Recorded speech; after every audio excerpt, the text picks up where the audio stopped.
Sir, please, buy my wedding ring. My son hasn't eaten in 5 days. The billionaire froze, staring at the gold band shaking in her hand, engraved with a name he thought he'd buried forever. Rain drenched his Italian shoes, the cold slicing through his tailored suit, but none of it compared to the storm inside him. Why did this stranger's pain sound like his own past coming back to life? Please, sir, buy my wedding ring. My son hasn't eaten in 5 days. Elias froze, not because of the downpour soaking his Italian leather shoes, not because of the cold wind cutting through his tailored suit, because a desperate mother had just spoken words that could break any human being in half. He turned slowly. She stood there, drenched, holding a small velvet box like it contained her last breath of hope. Her eyes met his, without wavering. No tears, just raw truth. 5 days. He wanted to ask if she was exaggerating, but her hollowed cheeks and the quiet dignity in her stance told him everything. What's your name? He finally asked. Lindsay. Lindsay Carlson. Hi, viewers. Kindly tell us where you're watching from and what time it is. Warm welcome to the family. Enjoy the story. Elias's throat tightened as he looked at her more carefully. She wasn't dirty or disheveled beyond the rain. Her clothes were worn but clean. Someone who still took pride in appearance even when everything else had fallen apart. Where's your husband? The question slipped out before he could stop it. She didn't blink. Gone. The plant fire on Route 7 3 years ago. Elias felt something cold settle in his stomach. Route 7. Why did that sound familiar? How much do you want for it? He asked, reaching for his wallet. Just enough for groceries. For my son Micah. He pulled out several $100 bills. Keep the ring. Take this. She stepped back, shaking her head. No charity, sir. Only trade. That's how I've kept my dignity this long. That's when it hit him. This woman wasn't begging for a handout.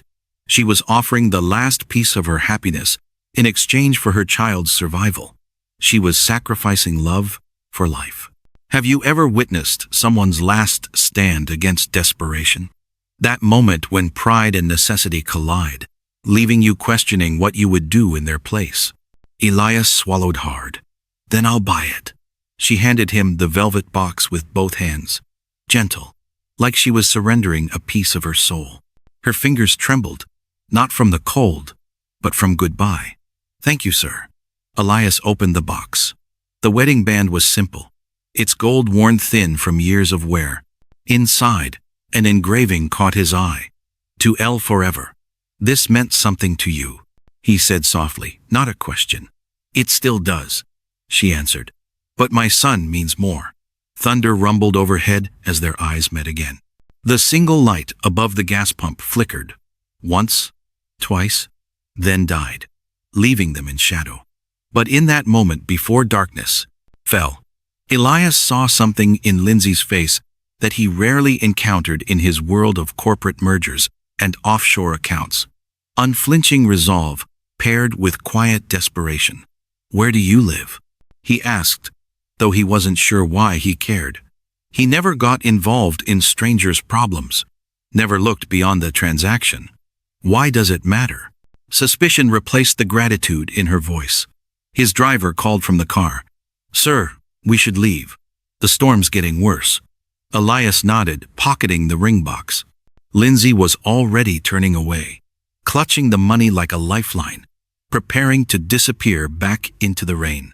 Wait, he called after her. How did your husband die? In the plant fire? She paused, looking back over her shoulder. That's what they told me. That's what the papers from your company said. My company?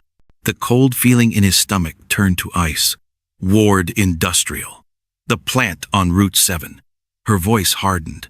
You're Elias Ward, aren't you? I recognized the logo on your car. The rain seemed to freeze between them. Her husband had died in his factory. A fire he vaguely remembered signing reports about. Settlements his lawyers had handled quietly. I didn't know, he whispered. You never do, she said simply, before walking away, swallowed by the darkness and the rain. Elias stood there, holding a stranger's wedding ring, and feeling the weight of a guilt he hadn't known was his to carry. His phone buzzed. Conference call in 15 minutes. He couldn't move. Because, somewhere in this forgotten town, a child hadn't eaten in 5 days because of decisions he'd made without ever seeing the faces affected. And his mother had just sold her last connection to happiness, just to keep him alive. The light above suddenly flickered back on, illuminating the empty space where Lindsay had stood.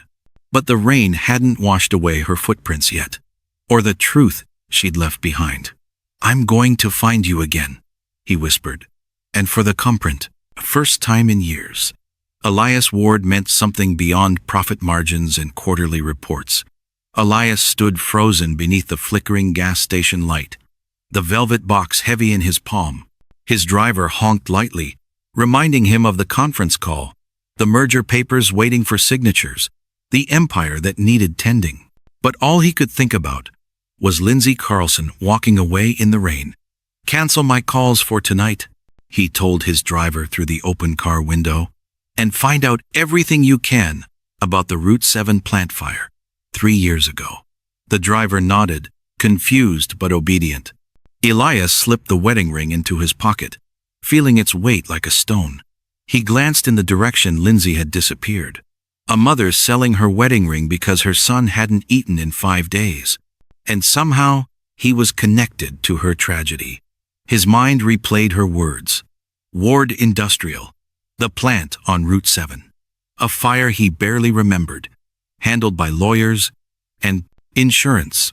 Collateral damage in the machinery of business. But now that damage had a face. And a child's empty stomach. Could this be true? Or was she running some elaborate con? Elias had built his fortune by being suspicious, by questioning everything. But the look in her eyes, that unflinching gaze, didn't belong to someone telling lies. He opened the velvet box again. The ring caught the dim light, its surface scratched from years of wear. Something so simple shouldn't feel this heavy. He read the inscription again. To L forever. Not forever, as it turned out. Just until hunger became stronger than memory. That's the thing about desperation, isn't it? It strips away everything but what's essential. Would you sell your most precious memento to feed someone you love? Elias closed the box and made a decision. Drive around the neighborhood. Slowly. For 20 minutes. They crawled through rain-drenched streets, past sagging porches and boarded windows. Millfield had once been prosperous, before companies like his had moved manufacturing overseas, before the remaining plants closed or, like Route 7, burned. Then he saw her, a small figure, hurrying into a convenience store, plastic bag clutched in one hand.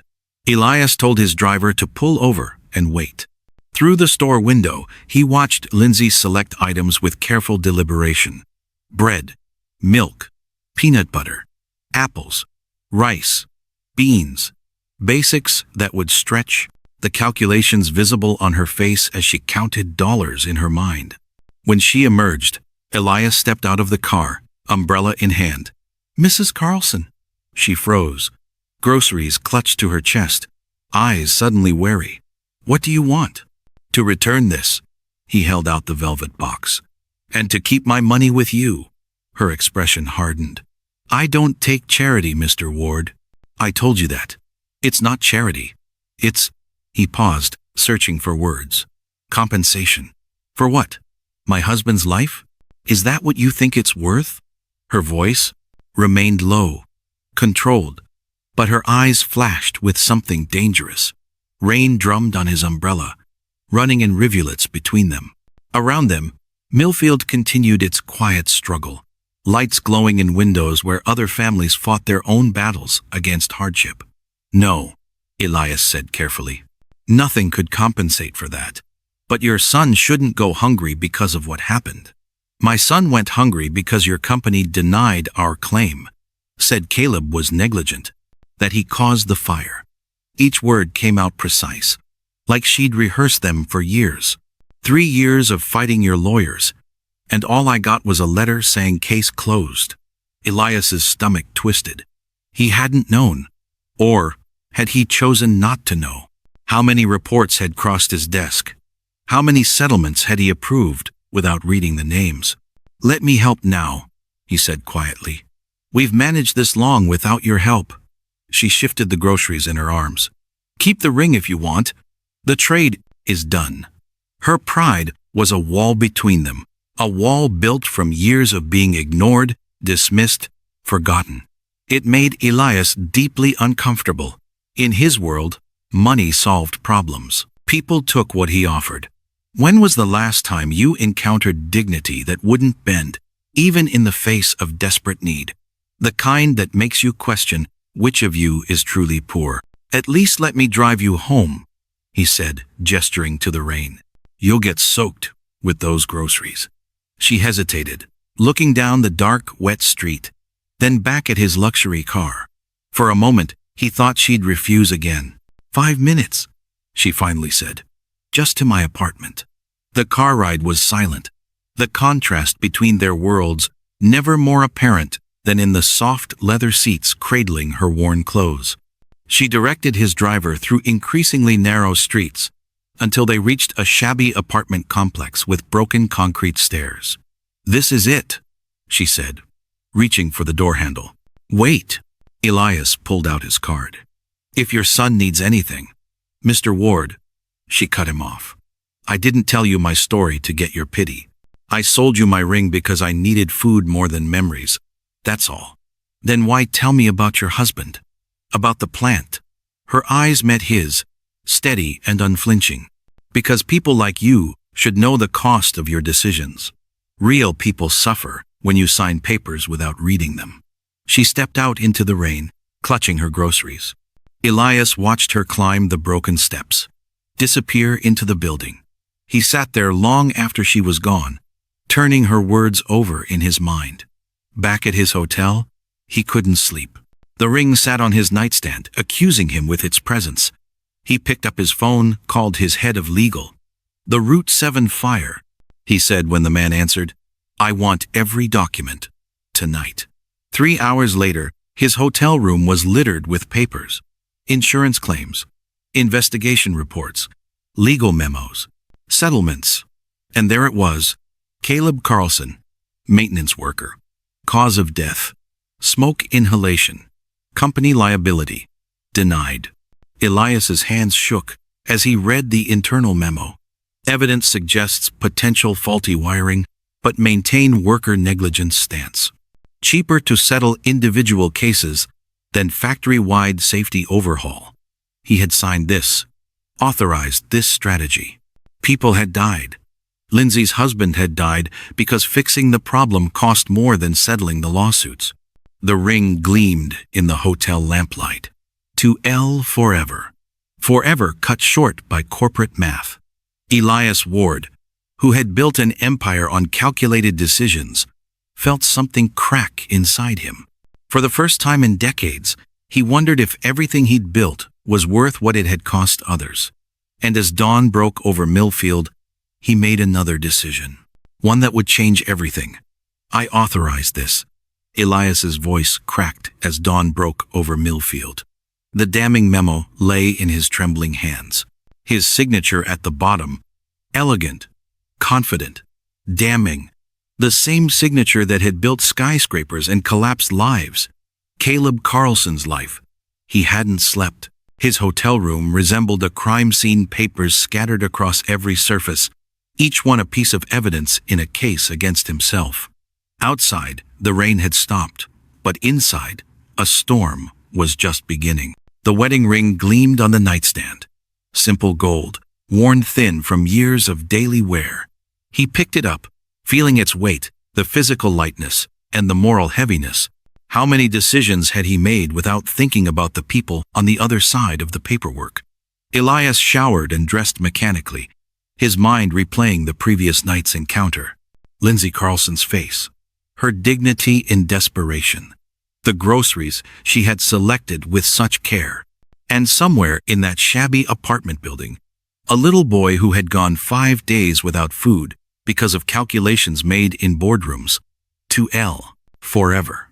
The inscription mocked him, forever cut short by corporate negligence. His negligence. Have you ever discovered that you were the villain in someone else's story? That moment when you realize the casual decisions you made destroyed a life? He called his driver. Take me back to where we were last night. The apartment complex. 20 minutes later, he stood at the base of crumbling concrete stairs, the morning light revealing peeling paint and broken windows that darkness had hidden. Children played in puddles despite the early hour, their laughter a strange counterpoint to the decay around them. He climbed to the second floor, scanning doors until he found one with a faded welcome mat clean despite its frayed edges. Before he could knock, the door opened. Lindsay Carlson froze, grocery bags in hand. She was clearly heading out, perhaps to work. Behind her, a small boy sat at a table, spoon halfway to his mouth, eyes wide at the sight of a stranger. Mr. Ward. Her voice was flat, not surprised, not angry, just tired. Mrs. Carlson, I need to speak with you. He glanced at the boy Micah, he presumed, thin, but with his mother's steady gaze. Privately, I'm heading to work. I can't be late again. Where? The laundromat on Hickory, 4 blocks down. Her tone suggested this conversation was over. I'll drive you. She hesitated, looking back at her son. Miss Pearson will be here in 5 minutes to watch him. In the car, silence stretched between them. Elias held the velvet box in his hand, turning it over and over. When they reached the laundromat, he followed her inside before she could object. The place was empty this early, machines silent, waiting. Lindsay hung her coat on a hook and turned to face him. What do you want, Mr. Ward? He placed the velvet box on the counter between them. I can't keep this. We had a deal. Her voice hardened. I found the reports. About the fire. About your husband. He pushed a folder toward her. I signed off on denying your claim, on saying he was negligent. She didn't touch the folder. Didn't need to. I know. I have the same letter at home. It was a lie. The wiring was faulty. The company knew. He could barely meet her eyes. I knew. Or I should have. I signed the papers without reading them properly. Something flashed across her face, anger, validation, pain before settling back into that careful mask. And now you feel guilty. So what? Guilt doesn't feed my son. No. Elias pushed the ring box closer. But this is yours. It should stay yours. She looked at the box, then at him. And what about the money? Do you want that back too? No. Keep it. It's not charity. It's... He struggled for words. It's what we owed you 3 years ago. What I owed you. For a long moment, Lindsay just stared at him. Then, slowly, she reached for the box, opened it. The ring gleamed under the fluorescent lights. Her fingers hovered over it, not quite touching. Caleb saved, for 6 months, to buy this, worked double shifts. Her voice softened with memory. He proposed at the county fair, right at the top of the Ferris wheel. Said even if we never had much, we'd always have this promise. Isn't it strange how objects hold our stories? A simple ring becomes a vessel for love, for promises, for a life that might have been. What object in your life holds your most precious memories? Elias felt like an intruder witnessing something sacred. I'm sorry, he said, knowing the words were inadequate. Lindsay closed the box without taking the ring. Keep it. But you bought it fair. I sold it fair. Her eyes met his, unwavering. That's how I've survived 3 years since Caleb died. By making hard choices and living with them. In that moment, standing in an empty laundromat, with morning light streaming through dusty windows, Elias understood something about strength that his wealth had never taught him. Then let me do something else. For your son. We don't need your pity. It's not pity, it's... He paused, searching for the right word. Responsibility. The first customer of the day pushed through the door, jangling bells announcing their arrival. Lindsay straightened, professional mask sliding back into place. I have to work, Mr. Ward. I'll come back. It wasn't a question. She didn't answer. already turning to greet the customer. Elias pocketed the ring box and stepped outside into the growing daylight. Back in his hotel room, he canceled his return flight, postponed meetings, ignored calls from the board. Instead, he sat staring at the ring, feeling its weight grow heavier by the hour.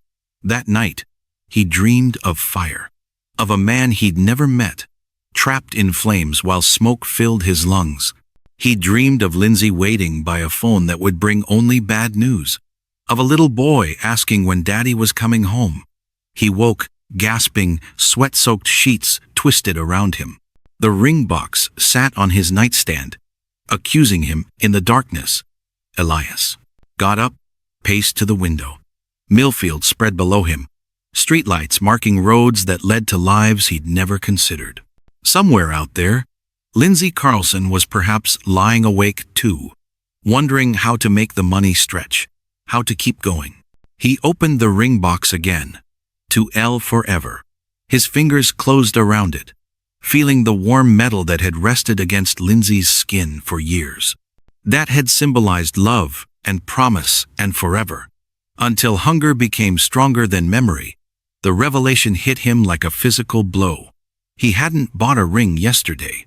He'd purchased someone's last hope, their final connection to happiness, their forever, traded for a few days of survival.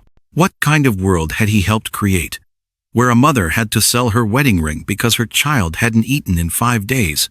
What kind of man was he, to be part of that machine?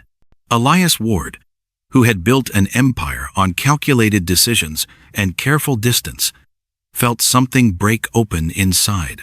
To him, the wall between himself and the consequences of his actions crumbled. And as he stood by the window clutching a stranger's wedding ring, tears fell for the first time since he was a child. Because he realized, with sudden, devastating clarity, he wasn't holding gold in his hand. He was holding someone's heart, and he had no right to it at all. The tears dried on Elias's face, but the weight in his chest remained. Dawn was breaking over Millfield, painting the shabby town in gold light that couldn't hide its decay. He hadn't slept. How could he? Every time he closed his eyes, he saw Lindsay Carlson standing in the rain, holding out her wedding ring like a sacrifice.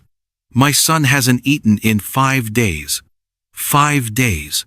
The words had become a hammer, pounding against his carefully constructed walls.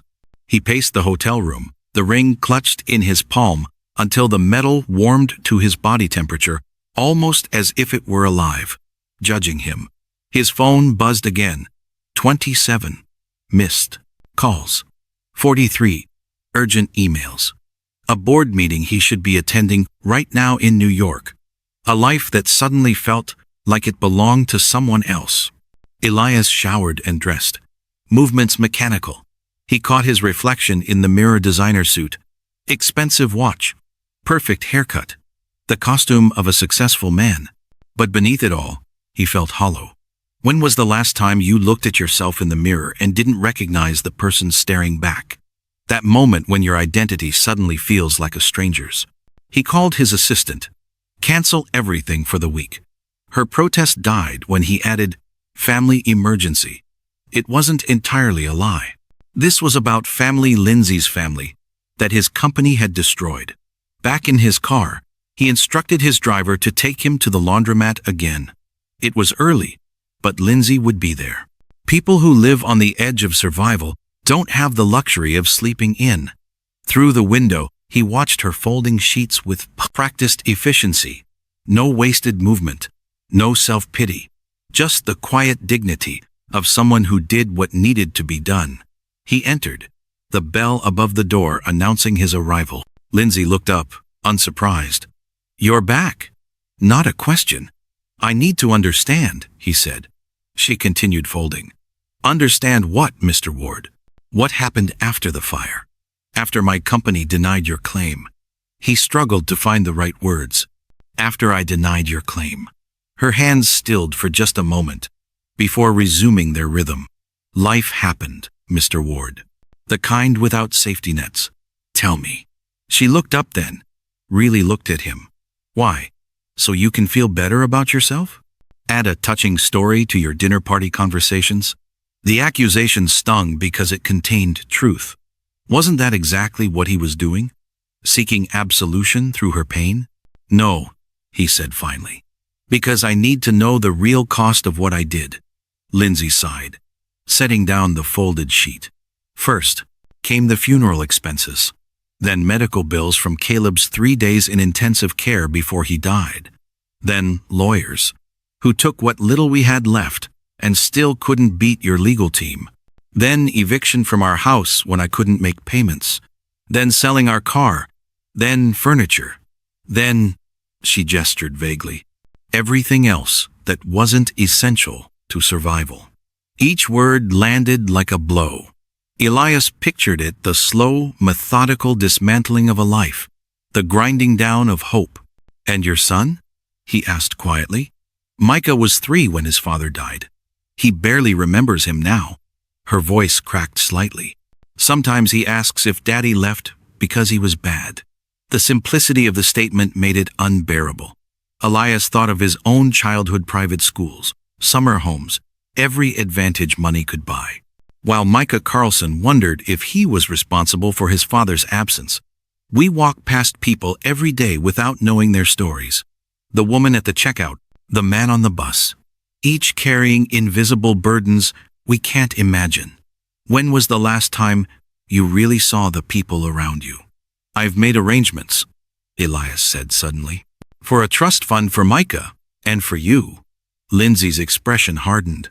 I told you, we don't want, it's not charity, he interrupted. It's restitution. The settlement you should have received 3 years ago, with interest. Money doesn't bring Caleb back. No, but it means Micah won't go hungry again. She studied him, looking for the catch, the angle, the hidden motive. Elias stood still under her scrutiny, allowing himself to be seen perhaps for the first time in years. Finally, she asked, why now? Why us? There were 7 families affected by that fire. 7 claims denied.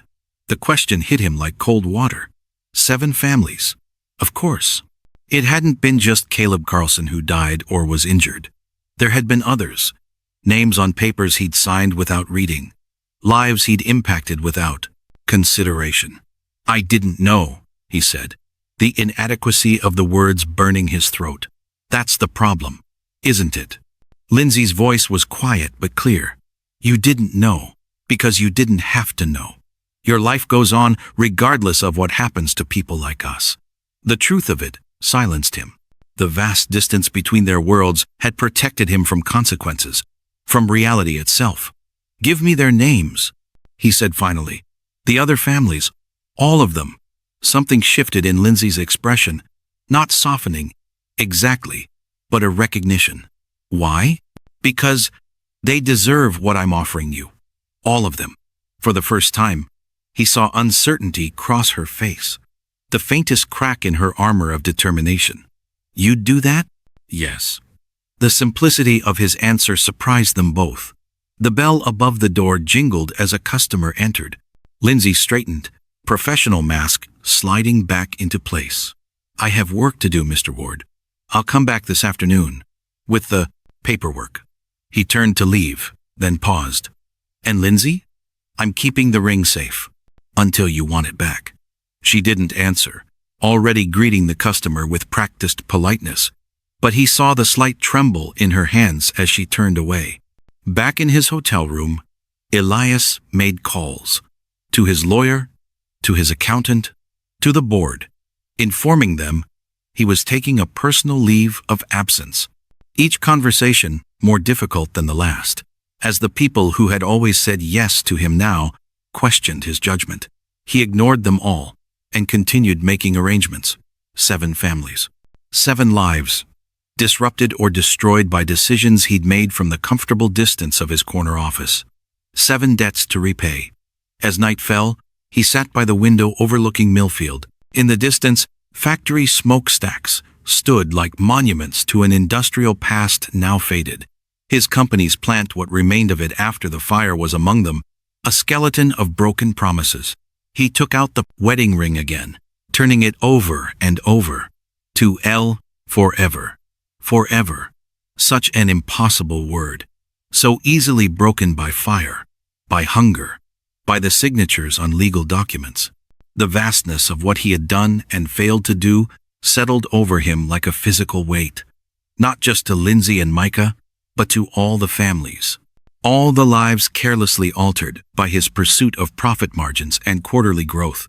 As dawn broke again over Millfield, Elias Ward, billionaire, CEO, master of his universe, sat alone in a hotel room, clutching a stranger's wedding ring, and realized he had built an empire on nothing but sand. His wealth, his power, his very identity, all suddenly hollow in the face of a mother selling her last treasure so her child could eat.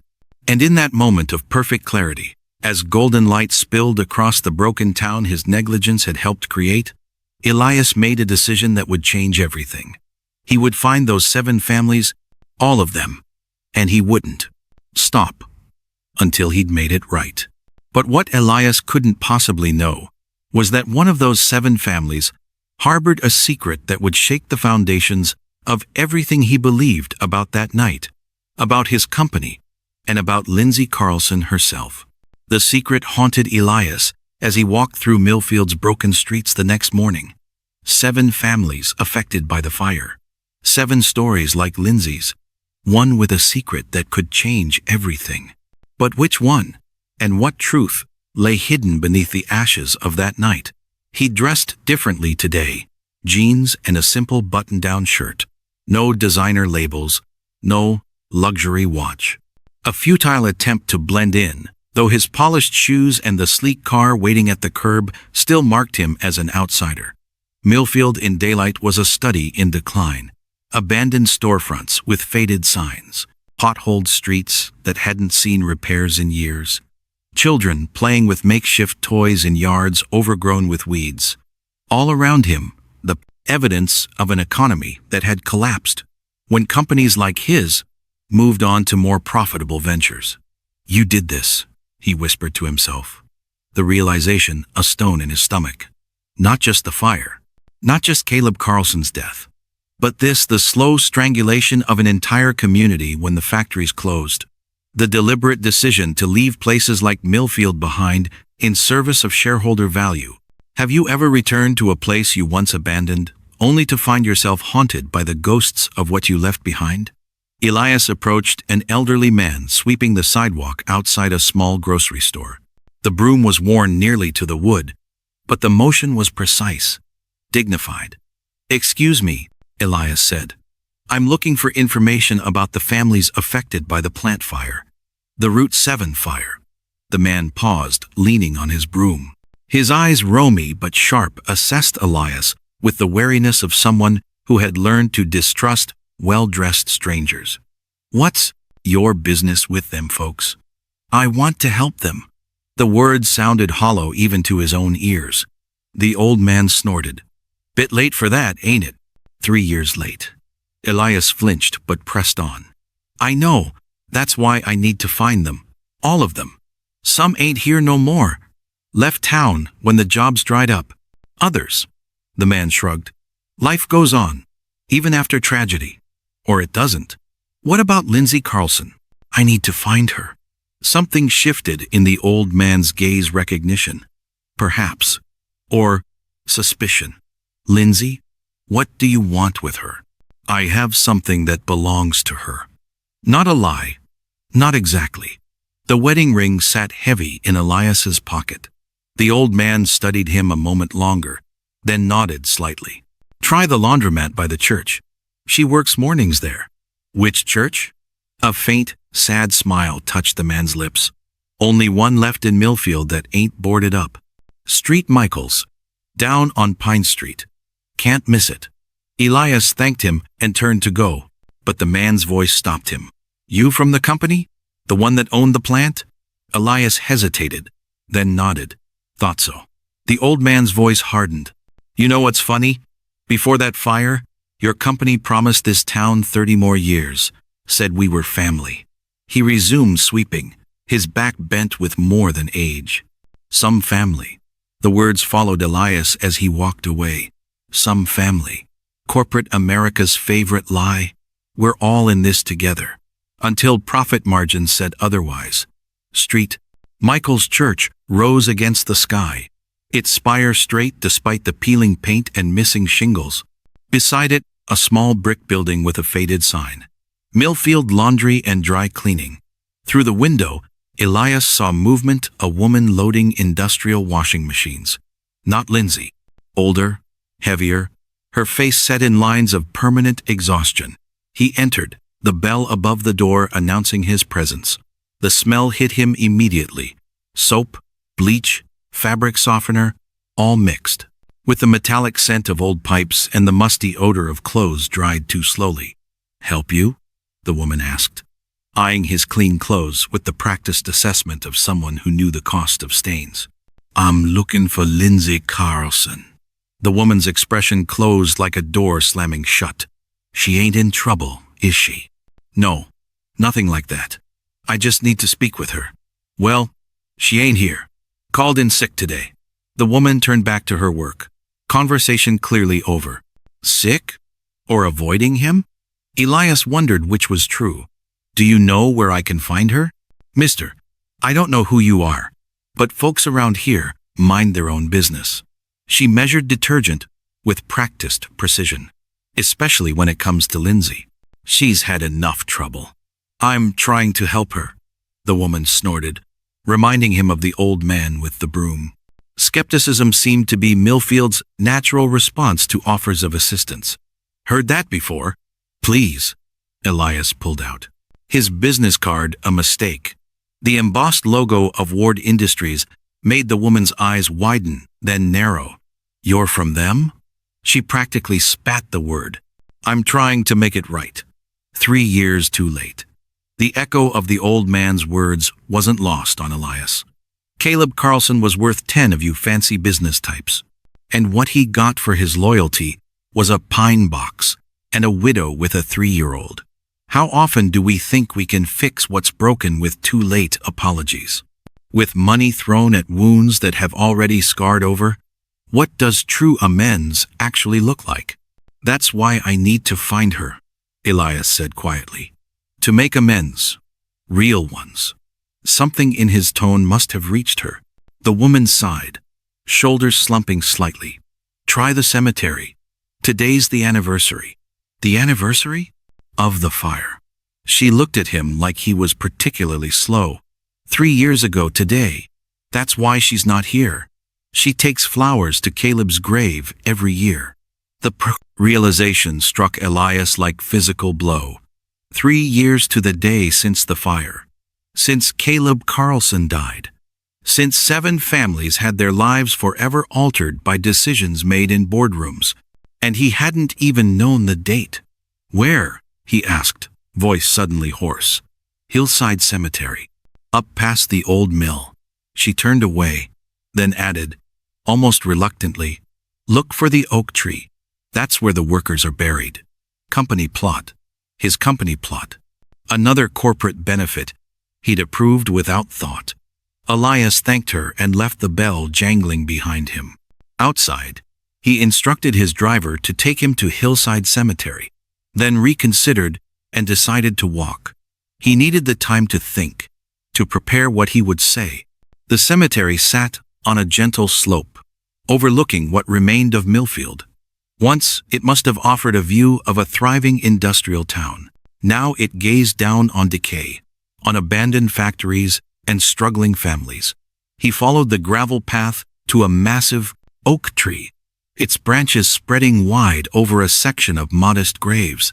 And there, kneeling before one of the stones, was Lindsay. Beside her, Micah placed a small, hand-picked bunch of wildflowers at the base of the headstone. Elias hung back, suddenly aware he was intruding on something deeply private. The grief on Lindsay's face as she touched the stone was raw, immediate, not the dull pain of a 3-year-old wound, but something fresh and bleeding. Micah noticed him first. The boy tugged his mother's sleeve and pointed. Lindsay turned, her expression shifting from grief to wariness as she recognized Elias. She whispered something to Micah, who nodded and moved a few steps away, giving them adult space while remaining in his mother's sight. Smart kid. Observant. Like his mother. Elias approached slowly, stopping a respectful distance from the grave. I'm sorry. I didn't know today was the anniversary. Lindsay finished for him. Of course you didn't. The headstone was simple. Caleb James Carlson, beloved husband and father. The dates of his birth and death. Nothing about how he died. Nothing about the company he'd given his life to. I should have known, Elias said quietly. Why? He was just one worker. One number in your system. Her voice wasn't bitter, just matter of fact. That's how it works, isn't it? The higher you climb, the smaller we look from up there. Elias had no answer for that. She was right. From boardrooms and penthouse offices, individual lives became statistics, acceptable losses, calculated risks. I found out about the other families, he said instead. I'm looking for them too. Something flickered in Lindsay's eyes. Alarm? Fear? It was gone too quickly to identify. Why? To make it right. All of it. She rose to her feet, brushing grass from her knees. Mr. Ward, you can't make this right. Not with money. Not with apologies. Not with anything. I have to try. Why now? After 3 years. What changed? Her eyes searched his face, looking for the angle, the corporate strategy behind his sudden conscience. I did, he said simply. Lindsay glanced at her son, then back at Elias. There's something you should know. Something about that night. About the fire. She took a deep breath, as if steeling herself. Caleb called me, just before it happened. Elias felt his heart rate quicken. What did he say? He said, Mom.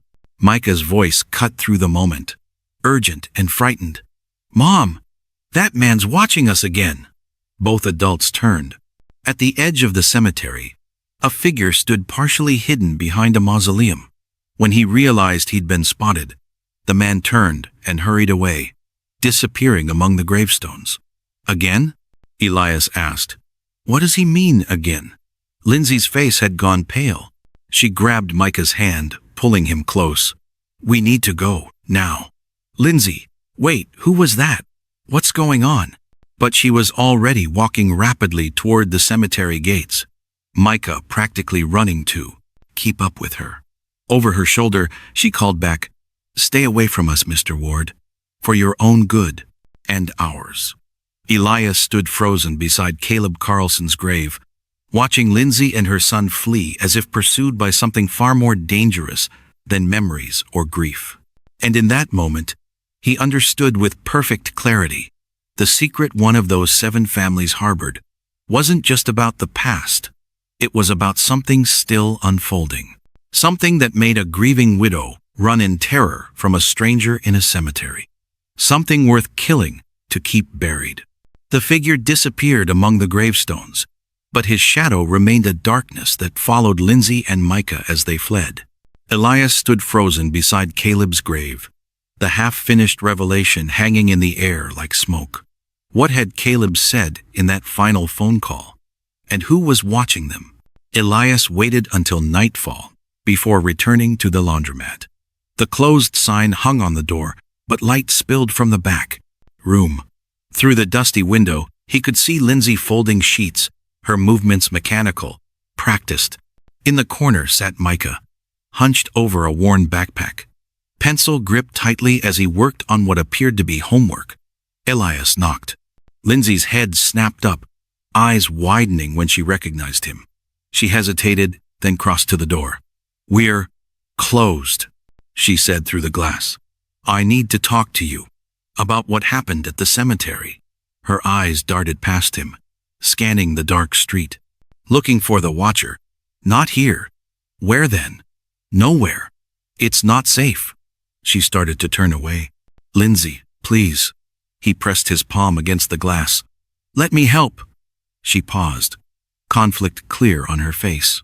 Finally, with a sigh that seemed to come from her very soul, she unlocked the door. 5 minutes. That's all.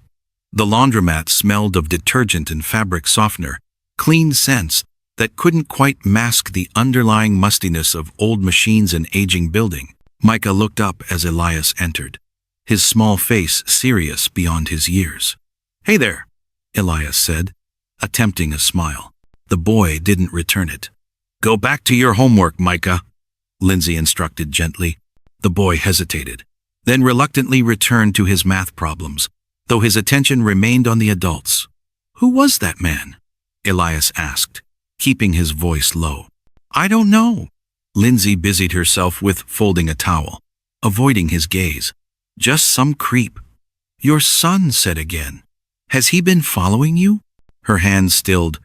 "What does it matter to you, Mr. Ward?" "Elias, please." He reached into his pocket, pulling out the velvet box. "I came to return this. And to hear what you were going to tell me about Caleb's phone call." Lindsay glanced at the ring box, then at her son.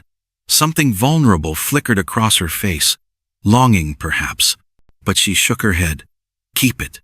The deal was made. It belongs with you and Micah. We don't need your guilt gifts." The words were sharp, but her voice trembled slightly. Elias set the box on top of a folded sheet. "It's not guilt. It's justice. What should have been yours all along. Have you ever stood on either side of this divide, where one person's generosity feels like judgment to another, where help offered comes wrapped in unintended insult?" Micah had abandoned any pretense of doing homework. He watched them with the intense focus of a child who has learned to read adult tensions, to anticipate trouble before it arrives. "Is that my dad's ring?" he asked suddenly. Lindsay's face softened as she looked at her son. "Yes, honey, but it's... Can I see it?" The simple request hung in the air. Lindsay hesitated, then nodded. Micah approached cautiously, like a wild animal uncertain of safety. Elias stepped back, giving the boy space. With small, careful fingers, Micah opened the velvet box. The simple gold band caught the fluorescent light. "I remember this," he said quietly. "Dad used to let me hold it sometimes when he took it off to work on the car." Lindsay's composure cracked just for a moment, a glimpse of raw grief before she collected herself. "That's right. Why did you sell it, Mom?" The innocent question carried the weight of adult understanding. Even at 6, Micah knew what desperation looked like. "Because you needed food more than I needed memories, sweetheart." Lindsay stroked his hair gently. Elias watched them, this mother and son, bound by love and loss and hunger. His world of boardrooms and balance sheets seemed suddenly hollow, meaningless compared to the simple, brutal reality of their survival. "Micah," he said, crouching to the boy's level, "I'd like your mom to have the ring back. Would that be okay with you?" Micah studied Elias with surprisingly shrewd eyes. "Why? Do you feel bad?" The direct question, childish in its simplicity, profound in its insight, caught Elias off guard. "Yes," he admitted, "I do feel bad." "Because of the fire? The one that took Dad?" Lindsay tensed. "Micah, that's enough questions." But Elias held the boy's gaze. "Yes, because of the fire. Because my company. I should have done more to help you and your mom afterward." Micah considered this, his young face solemn. "Mom says we don't take handouts." "It's not a handout. It's..." Elias searched for words a child might understand. "It's fixing a mistake, making something right that was wrong." The boy looked at his mother, then back at Elias. "Like when I break something and have to fix it or replace it?" "Exactly like that." Micah nodded, seeming satisfied with the explanation. He carefully closed the ring box and handed it to his mother. "I think you should take it, Mom. Dad would want you to have it back." Lindsay's eyes filled with tears. She knelt, pulling her son into a tight hug. Over his shoulder, she met Elias's gaze not with the hardness of before, but with something more complex. Not forgiveness, exactly, but perhaps the beginning of understanding. "Thank you," she whispered, and Elias wasn't sure if she was speaking to him or to Micah. The moment broke when the boy's stomach growled audibly. Lindsay pulled back from the hug, her face coloring slightly. Someone's hungry, she said, forcing lightness into her voice. We should head home for dinner. Micah nodded, but his eyes lingered on Elias, curious, assessing. The gaze of a child who has learned not to expect much from adults, especially well-dressed strangers. What are you having? Elias asked, the question escaping before he could consider its implications. Lindsay's spine stiffened. We have plenty, thank you. But Micah, with the honesty of childhood, said, soup again. Mom makes it last a long time. The simple statement revealed volumes. Elias thought of his own dinner plans, the 5-star hotel restaurant, the $200 steaks, the vintage wine, all while this child and his mother stretched soup for days. Let me take you both to dinner, he said. Suddenly, not charity, just conversation. I still need to know about that phone call, about the man at the cemetery. Lindsay hesitated. We don't go to restaurants. Then I'll bring food to you. Anywhere you feel safe talking. She studied him, weighing risk against hunger, pride against necessity. Why are you really doing this, Mr. Ward? All of it. The ring, dinner, these questions. What do you want? The truth. About what? About everything. The fire. The phone call. The man watching you. He paused, then added more quietly, about what happened to Caleb. What my company, what I am really responsible for. Something shifted in Lindsay's expression, fear mixing with what might have been relief, as if the burden of carrying a secret alone had become too heavy. If I tell you, she said slowly, it puts you in danger too. Are you ready for that? The question hung between them, loaded with implications Elias couldn't fully grasp, but he nodded. Yes, Lindsay glanced at Micah, then back at Elias. Not here, not now, tomorrow. Meet me at the old railroad bridge at noon. Come alone. I'll be there. She turned away, gathering Micah's homework into his backpack. We need to go now.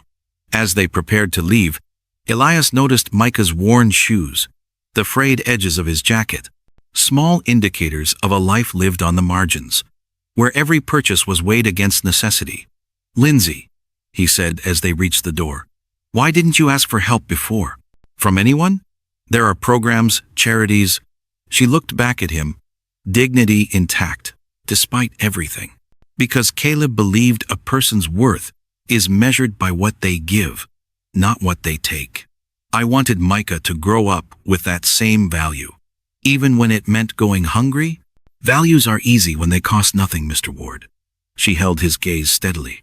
It's when they demand sacrifice that you discover what you really believe. The simplicity of her statement and the quiet rebuke within. It silenced him. How many of his own values had he compromised for convenience, for profit, for the path of least resistance? As they stepped outside, Lindsay paused one final time. Why did you really come back, Mr. Ward? After our first meeting in the rain? You could have walked away. Most would have. The question deserved honesty. Because I couldn't forget your face. Because for the first time in years, I saw the real cost of my decisions. And what's the price you're willing to pay to make it right? She asked quietly. Elias thought of the missed meetings, the concerned calls from the board, the empire potentially slipping from his grasp as he lingered in Millfield, and found, to his surprise, that none of it mattered as much as the answer to his next question.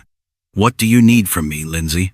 Her eyes seemed to look through him, past the expensive clothes and corporate title, searching for something more fundamental.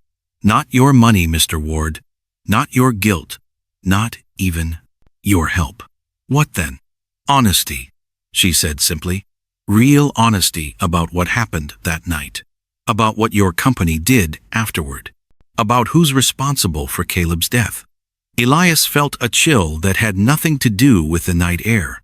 And if that honesty costs me everything? Lindsay's smile was sad, knowing. Then you'll finally understand what the rest of us have been living with since the fire. She took Micah's hand and walked away, leaving Elias standing in the doorway of the laundromat, the weight of her words settling over him like ash. For honesty, he said quietly to their retreating figures. But what he didn't know, what he couldn't know, was that the truth Lindsay carried wasn't just about corporate negligence or denied insurance claims. It was about murder. And the killer was watching them even now, from the shadows across the street, deciding which of them would have to die next, to keep the secret buried. The shadow moved, just a subtle shift against the darkness across the street, but enough for Elias to know they were being watched. Murder. The word echoed in his mind as he retreated to his hotel room. Not an accident, not corporate negligence, but deliberate killing. And someone was still ensuring the secret stayed buried. Morning came with rain again, washing Millfield in gray light that matched Elias's mood. He'd barely slept, his dreams haunted by fire and Lindsay's words. For honesty, he needed to understand what he was truly involved in before their meeting at the railroad bridge. The laundromat was already open when he arrived. Lindsay stood at the counter, sorting tickets with practiced efficiency. She looked up when the bell jangled, her expression instantly guarded when she saw him. "You're early," she said. "Our meeting isn't until noon." "I couldn't wait." Elias glanced around. No sign of Micah. "Where's your son?" "School." Her tone suggested further questions about her child would be unwelcome. Elias approached the counter, keeping his voice low. "I saw someone watching us last night, after you left." Fear flickered across her face before she masked it with practiced indifference. "This town has plenty of nosy people. This wasn't curiosity, Lindsay. This was surveillance." She continued sorting tickets, her fingers trembling slightly. "Why are you really here, Mr. Ward? What do you actually want from me?" The directness of her question caught him off guard. "I told you the truth." "No." She set the tickets down, finally meeting his gaze. "Rich men like you don't chase truth through poor towns like Millfield without a reason. Is it guilt? Tax write-offs? Some kind of midlife crisis redemption tour?" Her assessment stung because it contained fragments of truth. Was his newfound conscience merely self-serving absolution? Have you ever had your motives questioned and found yourself wondering if the questioner saw you more clearly than you saw yourself? "Maybe it started as guilt," he admitted, "but it's become something more." "What? Charity?" Her voice hardened. "We don't need your pity. Not charity," he insisted. "Justice." Lindsay laughed, a sharp sound with no humor in it. "Justice? 3 years after the fact? When my husband is cold in the ground, and my son still wakes up crying for his father? It's not too late to make things right. It was too late the moment your company decided profit margins were more important than safety regulations." Her words were precise, controlled the anger of someone who had rehearsed this confrontation countless times in her mind. Elias flinched. "I want to understand what happened that night. All of it. Why? So you can sleep better? Pay us off and move on with your conscience clear?" She leaned forward, eyes flashing. "My husband used to say, a man's worth isn't measured by what he owns, but by what he gives when there's nothing left to give." The simple philosophy caught Elias by surprise. "Tell me about him. About Caleb." Something shifted in Lindsay's expression, a softening at the edges. For a moment, the hardness fell away, revealing the woman beneath the armor of survival. Caleb was. She paused, searching for words. He was steady, the kind of man who saw what needed doing and did it without complaint. Never missed a day of work, even when he was sick. Believed in honest labor and fair deals. Her voice grew quieter. He loved this town, even as it was dying. Refused to leave when the other plants closed. Said Millfield had given us everything, and we owed it loyalty. And then the fire happened, Elias prompted gently. Her expression closed again. Yes. Then the Route 7 plant went up in flames. 7 dead, 12 injured. And suddenly, loyalty meant nothing. What did the company tell you? That it was an accident, a worker error. Her voice turned bitter. That Caleb and the others had been negligent with safety protocols. That the company bore no responsibility. Elias thought of the DACT internal memo. He'd found the one recommending denial of liability, despite evidence of faulty wiring. The one he'd signed. And you didn't believe them, would you? She met his gaze steadily. Caleb followed every rule to the letter. He wasn't the type to cut corners, especially on safety. What do you think happened? Lindsay hesitated, glancing toward the door as if expecting someone to walk in. I think someone wanted that plant to burn. And they didn't care who died in the process. The accusation hung in the air between them, terrible in its implications. Why would anyone want that? Insurance money. The factory was failing. Orders were down. Cheaper to cash in the policy than to keep operating at a loss. She spoke matter-of-factly, but her knuckles were white where she gripped the counter. At least, that's what Caleb suspected.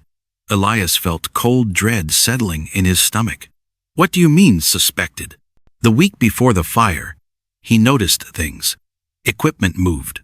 Security cameras disabled for maintenance. Chemicals stored improperly. Her voice dropped to nearly a whisper. He reported it all. Filed safety concerns through proper channels. To whom? To your safety office. To your regional manager. Her eyes hardened again. To you, ultimately. Since you signed all the denial letters after he died. The accusation struck him like a physical blow. Had those reports ever reached his desk?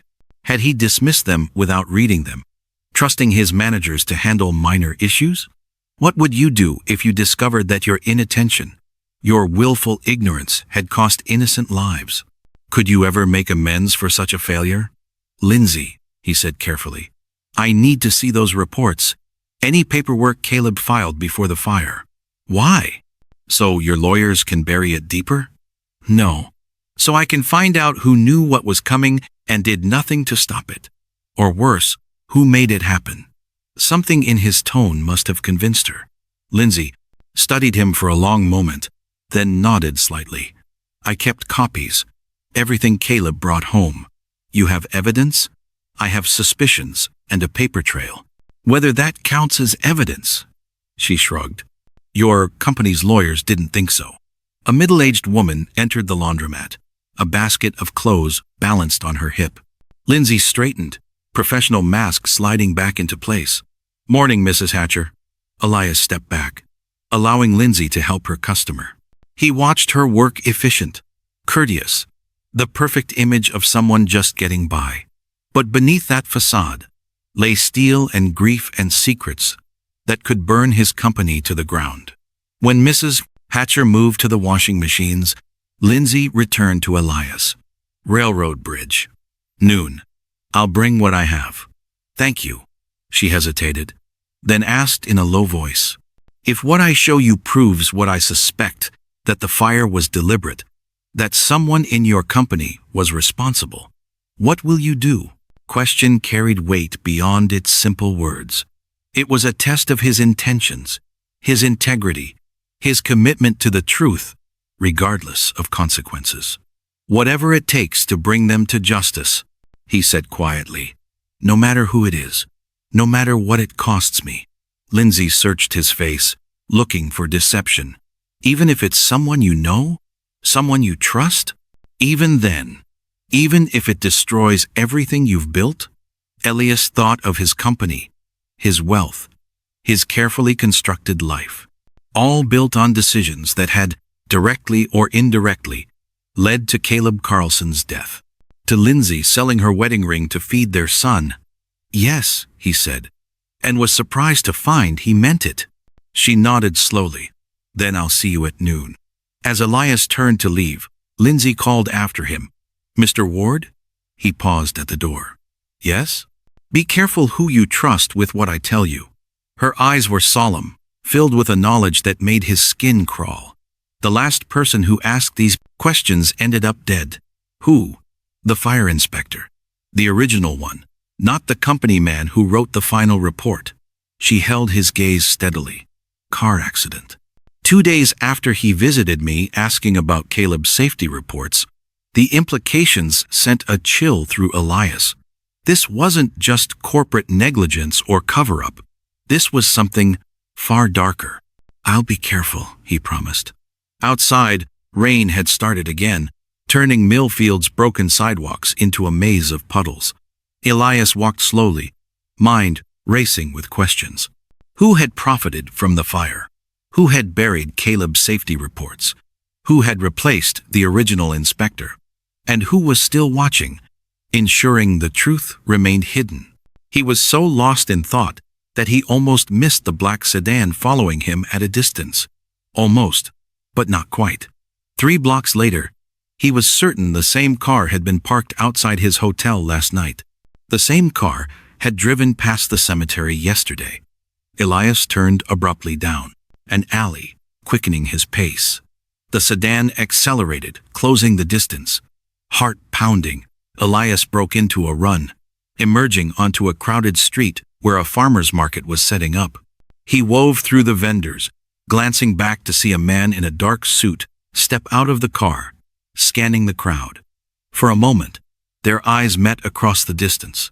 The man's face registered recognition, then determination. He reached inside his jacket. Elias ducked behind a produce stand, then slipped into a narrow space between buildings. He ran until his lungs burned, taking random turns, doubling back, finally emerging near his hotel. In his room, he locked the door and pulled the curtains closed. His hands shook as he dialed Lindsay's number, the one she'd reluctantly given him yesterday. "Someone followed me from the laundromat," he said when she answered, his voice low and urgent. "A man in a black sedan. The same one who's been watching you." The silence on the other end lasted long enough that he thought she'd hung up. Then, so quietly, he almost missed it, she whispered, "It's starting again." "What is?" "Lindsay, what's happening?" "Don't go back to your hotel," she said instead of answering. "They know where you're staying." "Who are they?" "The same people who killed my husband. The same people who've been watching me for 3 years. Her voice hardened. "The people you work for, Mr. Ward." The phone went dead in his hand. Elias stared at it, ice forming in his veins as the implications of her words sank in. "The people you work for. Not rogue employees. Not middle managers covering their mistakes. The leadership, his peers. Perhaps even a thought stopped him cold. A possibility too terrible to consider, but one that would explain everything. What if the fire hadn't been an accident or simple negligence? What if it had been ordered from the very top? What if he had been signing off on murder all along? "The people you work for." Lindsay's words echoed in Elias's mind as he abandoned his hotel room, grabbing only his laptop and essential documents. If what she suggested was true, if someone high in his company had ordered the fire, he wasn't just a negligent executive. He was a pawn in a murder conspiracy. The thought was too monstrous to accept, yet the evidence was mounting. The man following him, the mysterious watcher at the cemetery, the fire inspector's convenient accident, Caleb's ignored safety reports. Elias found a small motel on the outskirts of Millfield, the kind of place that accepted cash and asked no questions. In the shabby room, he opened his laptop and connected to the company's secure server using his executive credentials. "Show me everything," he whispered, fingers flying over the keyboard. The Route 7 plant fire. 3 years ago. 7 dead, 12 injured. He'd read the summarized report before, approved the settlements, signed off on the official story. Worker negligence. Regrettable, but not the company's liability. Now he dug deeper, searching for the original files, the unedited reports, the raw data that had been filtered and sanitized before reaching his desk. At first, the system worked normally. Then, suddenly, access denied flashed across his screen. Files that should have been available to him as CEO were blocked. Reports were missing. Emails deleted. Someone had been erasing the trail. But Elias hadn't built a business empire without learning a few tricks. He made a call to his personal IT specialist, a man who owed his career to Elias's early investment in his startup. "I need backdoor access to archived servers from 3 years ago. Everything related to the Route 7 incident." And Marcus? This conversation never happened. While waiting, he began sorting through the physical documents. He'd brought copies of insurance claims, settlement agreements, safety inspection reports. His signature appeared on page after page, authorizing, approving, enabling. With each document, the weight of his complicity grew heavier. He hadn't asked questions, hadn't verified facts, had trusted his team to handle unfortunate incidents while he focused on growth and profits. How many of us sign things daily without reading the fine print, without questioning the real costs behind our convenience, our profit, our comfort? At what point does ignorance become negligence, or worse? A notification pinged. Marcus had come through. Elias now had access to the unaltered server archives, everything as it existed in real time 3 years ago, before anyone could sanitize the record. What he found made his blood run cold. Email chains between his VP of operations and the insurance company, discussing the plant's declining profitability months before the fire. A risk assessment calculating that a catastrophic equipment failure would trigger an insurance payout of $37 million, far more than the plant's operational value. Safety reports filed by Caleb Carlson in the weeks before the fire, flagging multiple violations, all marked reviewed, but with no corrective actions documented. Most damning, a memo from his VP of operations to the regional manager 2 days before the fire. Make sure the night shift is minimally staffed on Thursday. Maintenance issues may require emergency protocols. Thursday, the night of the fire. Elias's hands trembled as he continued searching. He found the original fire. Inspector's preliminary report never finalized because of his accident. The inspector had noted accelerant residue in 3 locations, disabled sprinkler systems, emergency exits inexplicably locked. Then came the final, official report authored by a different inspector, one hired by the company's insurance provider. This report cited worker error and improper chemical storage as the cause. It specifically named Caleb Carlson as the employee who had last accessed the storage area. A lie, a deliberate, calculated lie that had denied 7 families justice and condemned Lindsay Carlson to poverty. And Elias had signed off on it all. His phone rang, startling him. His executive assistant, Karen. Elias, where are you? The board is in emergency session. They're talking about a temporary leadership change if you don't return immediately. Who called the meeting? A pause. James did. James, his VP of operations. The same man who had exchanged those emails before the fire. What's their justification? Elias kept his voice neutral, despite the rage building inside him. They're concerned about your mental state. James mentioned you've been asking unusual questions about the Millfield incident, making accusations. Elias felt ice spread through his veins. I haven't spoken to James since I arrived in Millfield. The silence on the other end spoke volumes. Finally, Karen said quietly, then he's been monitoring your server access. Elias, what's going on? I can't explain now. But Karen, listen carefully. Don't tell anyone we spoke. Don't tell anyone where I might be. You're scaring me. I'm scaring myself. He took a deep breath. Do you remember the Route 7 fire? The settlements? Of course. You were disturbed by it at the time. Did you ever meet with the families? See the victims? No. Legal handled all that. They said it was cleaner that way. Cleaner.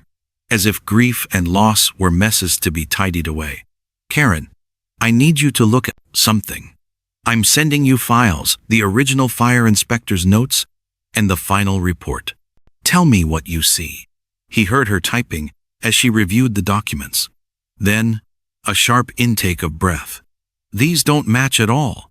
The final report, it contradicts everything in the original findings. Her voice dropped. Elias, this looks like a cover-up. He finished for her. And I signed off on it, without reading the details, without questioning the discrepancies. You wouldn't have known. I should have known. His voice hardened. It was my company. My responsibility. 7 people died, Karen. One of them left behind a wife and son who've been struggling to eat while I've been. He couldn't finish. The silence stretched between them. What are you going to do? She finally asked. Fix it. Whatever it takes. The board will fight you. James has been consolidating support for months. The revelation didn't surprise him. James had always been ambitious, calculating. Let them try. Elias ended the call and turned back to his laptop. He created a secure folder, copying every damning email, every falsified report, every piece of evidence showing deliberate action before the fire and calculated cover-up afterward. Then he did something he'd never done before. He drafted a confession, a detailed account of his own negligence, his failure to properly oversee operations, his willingness to accept sanitized reports that protected profits over people. When have you realized that something you believed about yourself, your integrity, your attention to detail, your basic decency, was a comfortable lie? As Elias typed, memories surfaced. Board meetings where safety investments were deferred to maintain profit margins. Settlements offered to silence complaints rather than address their causes. The corporate culture he'd fostered, one that rewarded results and never questioned methods. He'd created the environment that made the Route 7 fire possible. He hadn't lit the match, but he'd laid the kindling and looked the other way. The realization hit him with physical force.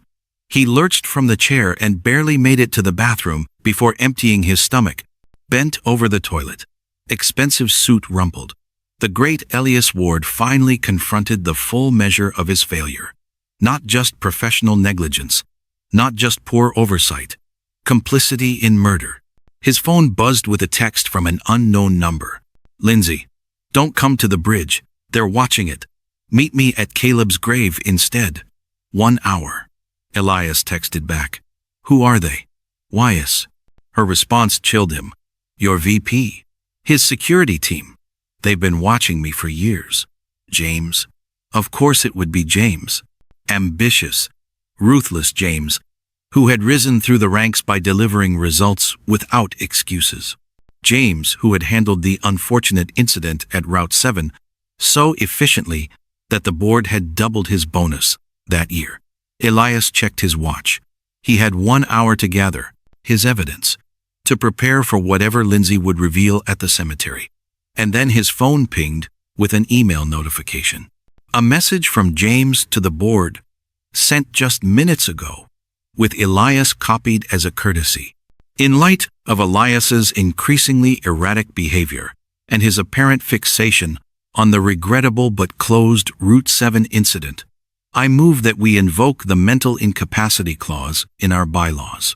I am prepared to step in as interim CEO until Elias receives the help he clearly needs.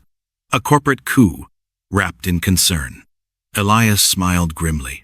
James was making his move, trying to silence him before he could expose the truth. But it was too late. The evidence was secured, the confession written. All that remained was to meet Lindsay, to hear the final pieces of the puzzle from the woman who had lost everything because of his company's actions. His company, his responsibility. As Elias gathered his things to leave for the cemetery, something inside him, something that had been cracking since the moment Lindsay offered him her wedding ring, in the rain finally shattered completely.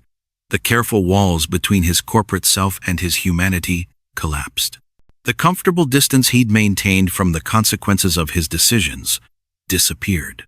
And in its place rose something new and dangerous, a determination to expose the truth, no matter the cost to himself, his wealth, or the company he'd built. What he didn't know was that James had anticipated this moment, had prepared for it, had already set in motion a plan that would ensure Elias never made it to his meeting with Lindsay Carlson. Because some secrets were worth killing for. Again, the cemetery was a trap. Elias knew it the moment he spotted the black sedan parked half-hidden behind a mausoleum. James's men were already in position, waiting for him to walk into their ambush. Lindsay's text had been sent under duress or worse, from her phone after they had taken her. He retreated silently, mind racing. If James was willing to kill to protect his secret, then Lindsay and Micah were in grave danger. He needed to find them before James's men did. But where would they go? Where would a desperate mother hide with her child? The hospital. The thought struck him like lightning. If what he suspected was true, if his company had been lying about more than just the cause of the fire, then St. Mary's Hospital was the key to everything. Elias drove there himself, abandoning his driver who might report his movements. The hospital rose against the gray sky, old brick and outdated signage speaking to Millfield's economic decline. Inside, antiseptic smells and fluorescent lights created a harsh, institutional atmosphere. At the information desk, he straightened his posture, summoning the authoritative presence that had built his empire. I need information on a patient from 3 years ago, a victim of the Route 7 plant fire. The elderly volunteer blinked up at him. Records. That old would be archived, sir. You'd need administrative approval. Elias produced his ID.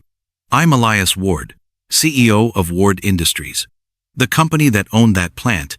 This is a matter of urgent corporate interest.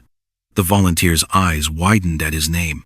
Oh, well, let me call someone who can help you. Minutes later, a harried administrator escorted him to a small office lined with filing cabinets. What exactly are you looking for, Mr. Ward? Complete records of all victims from the Route 7 fire, especially Caleb Carlson. The administrator nodded, accessing a computer database. The fire victims, let me see, he typed, then frowned. That's odd. What is it? According to this, we have 6 deceased from that incident. But you said 7 died, correct? Elias's heart began to pound. Yes, 7 fatalities. That was the official report. The administrator shook his head. Our records show 6 deaths, 1 survivor in long-term care. He turned the screen so Elias could see. Caleb Carlson, admitted with severe smoke inhalation, 3rd-degree burns over 40% of his body, and traumatic head injury. Status: persistent vegetative state. The world tilted beneath Elias's feet. That's impossible. Caleb Carlson was reported deceased. Death certificate issued. Settlement paid to his widow. Our records are quite clear, Mr. Ward. The administrator scrolled through the file. Mr. Carlson has been in our long-term care facility for 3 years. He's never regained consciousness, but he's certainly alive. Have you ever discovered that something you accepted as absolute truth was actually a carefully constructed lie? How quickly did your mind begin reassembling your understanding of reality? I need to see him, Elias said, his voice barely audible. The administrator hesitated. That's not standard procedure without family authorization. Please. Elias rarely begged for anything. This may be a matter of life and death.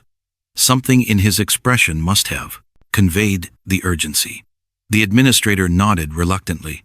Follow me. They took an elevator to the 4th floor, where the antiseptic smell grew stronger. The long-term care unit was quieter than the rest of the hospital, the silence of lives suspended between existence and oblivion.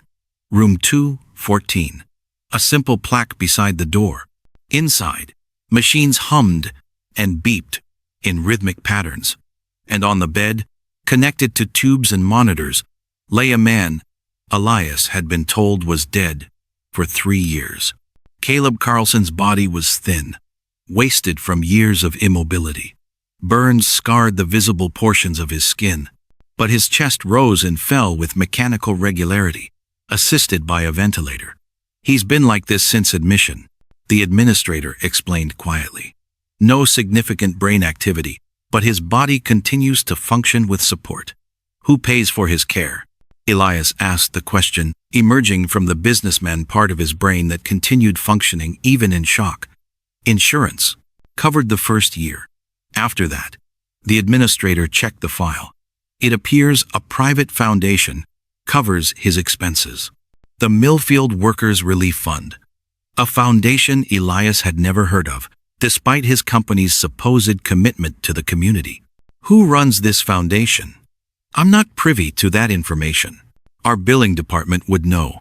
Elias approached the bed slowly, staring down at the man whose death he had processed, approved, and filed away. A man whose widow had been selling her wedding ring to feed their son, while he lay here, hovering between life and death. Does his family visit him? The administrator checked the file again. No recorded visits. According to the intake forms, he had no living relatives. No living relatives. Another lie. A deliberate one designed to isolate Caleb Carlson from his wife and son. Can you check something for me? Elias's mind was racing now, connecting pieces of a puzzle too monstrous to fully comprehend. The other, 6 victims from the fire, were their bodies released to their families. More typing. A frown. It appears not. All were cremated per company directive within 48 hours. Closed casket services. Of course they were. No bodies meant no evidence, no autopsies, no questions about what had really happened that night. And who authorized this directive? The administrator's frown deepened. The paperwork was signed by James Harrington, Vice President of Operations for Ward Industries. James. Always James. At the center of everything. Thank you, Elias said, his voice hollow. I need a moment alone with Mr. Carlson, please. When the administrator left, Elias sank into the chair beside the bed. The machines continued their rhythmic beeping, marking the seconds of a life suspended in limbo. I'm sorry, he whispered to the unconscious man. For all of it. For what my company did to you. For what we took from your wife and son. Caleb Carlson gave no response. His scarred face remained, expressionless, eyes closed to the world that had betrayed him so completely. Elias pulled out his phone and took several photos, documenting Caleb's condition and the room number.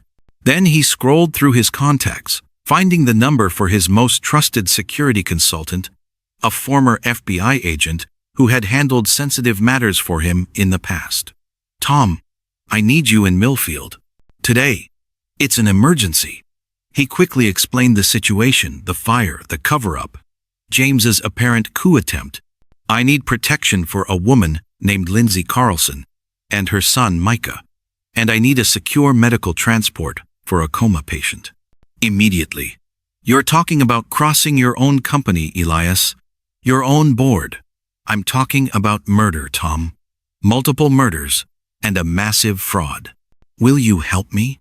A brief silence. Then, I'll be there in 3 hours. Stay hidden until then. As Elias ended the call, a nurse entered to check Caleb's vitals. She smiled professionally. Are you family? The lie came easily. Yes, I've been away for a long time. She nodded sympathetically. It's good he has someone. Most of our long-term patients don't get visitors. Has anyone else been here to see him recently? The nurse considered. Now that you mention it, yes. A man in a suit came by yesterday. Said he was from the insurance company checking on his condition. Elias felt cold dread spread through him. Did he say his name? No, but he seemed very interested in Mr. Carlson's condition. Asked a lot of questions about his prognosis. James was tying up loose ends, preparing to silence everyone connected to the Route 7 fire, including the one survivor who might someday wake up and tell what he had seen. When is the doctor making rounds again? Elias asked. Dr. Evans should be here within the hour. Elias nodded. He needed to know Caleb's true condition, whether there was any hope of recovery, any chance he might someday be able to testify about what had happened that night.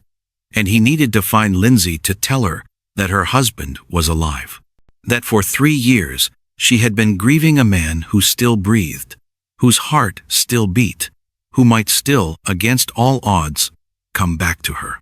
What kind of company, what kind of people would fake a man's death, separate him from his family, and pay off his widow to keep their crime hidden? What depths of depravity had his corporation descended to, while he focused on profits and expansion? Could you continue building your success on a foundation you suddenly discovered was rotten to the core? Or would you burn it all down to cleanse the corruption? Elias had built Ward Industries from nothing, had poured his life into its growth. He had believed he was creating something worthwhile, something valuable. Now he discovered it was all tainted by lies, by fraud, by murder. By the time Dr. Evans arrived, Elias had made his decision. The corporation, his wealth, his reputation, all of it was secondary now to exposing the truth and making whatever amends were possible to the victims of Route 7. Mr. Carlson's condition, he said when the doctor finished examining the patient. Is there any hope of recovery? Dr. Evans hesitated. Hope is a difficult word in cases like this. Mr. Carlson has shown minimal brain activity for 3 years. However, there have been some changes in the last few months. Small spikes in EEG readings. Nothing definitive, but enough that I wouldn't classify him as permanently vegetative anymore. Elias felt his pulse quicken. Are you saying he might wake up? I'm saying it's not impossible. Cases like his are unpredictable. Sometimes patients surprise us. Elias looked back at Caleb's still form.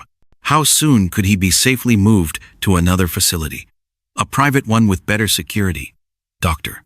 Evans frowned. With proper medical transport, immediately. But that would require family authorization. And according to his records, his wife is very much alive. Elias interrupted. And she has no idea her husband is here. She was told he died in the fire. The doctor's expression shifted from confusion to shock. That would be a criminal matter, Mr. Ward. Yes, Elias agreed grimly. It absolutely is. As he left the hospital, Elias's phone buzzed with another text from Lindsay's number. They have Micah. They're threatening to hurt him if I don't bring you to the old factory site. Help us. James was making his move, using a child as bait to draw out both Elias and Lindsay, to silence all who knew or suspected the truth. But James didn't know that Elias had discovered the most damning truth of all. The 7th victim of the Route 7 fire wasn't a victim at all. He was a witness, a living, breathing witness who might someday wake up and tell the world what he had seen that night. Caleb Carlson wasn't dead, and that changed everything. They have Micah.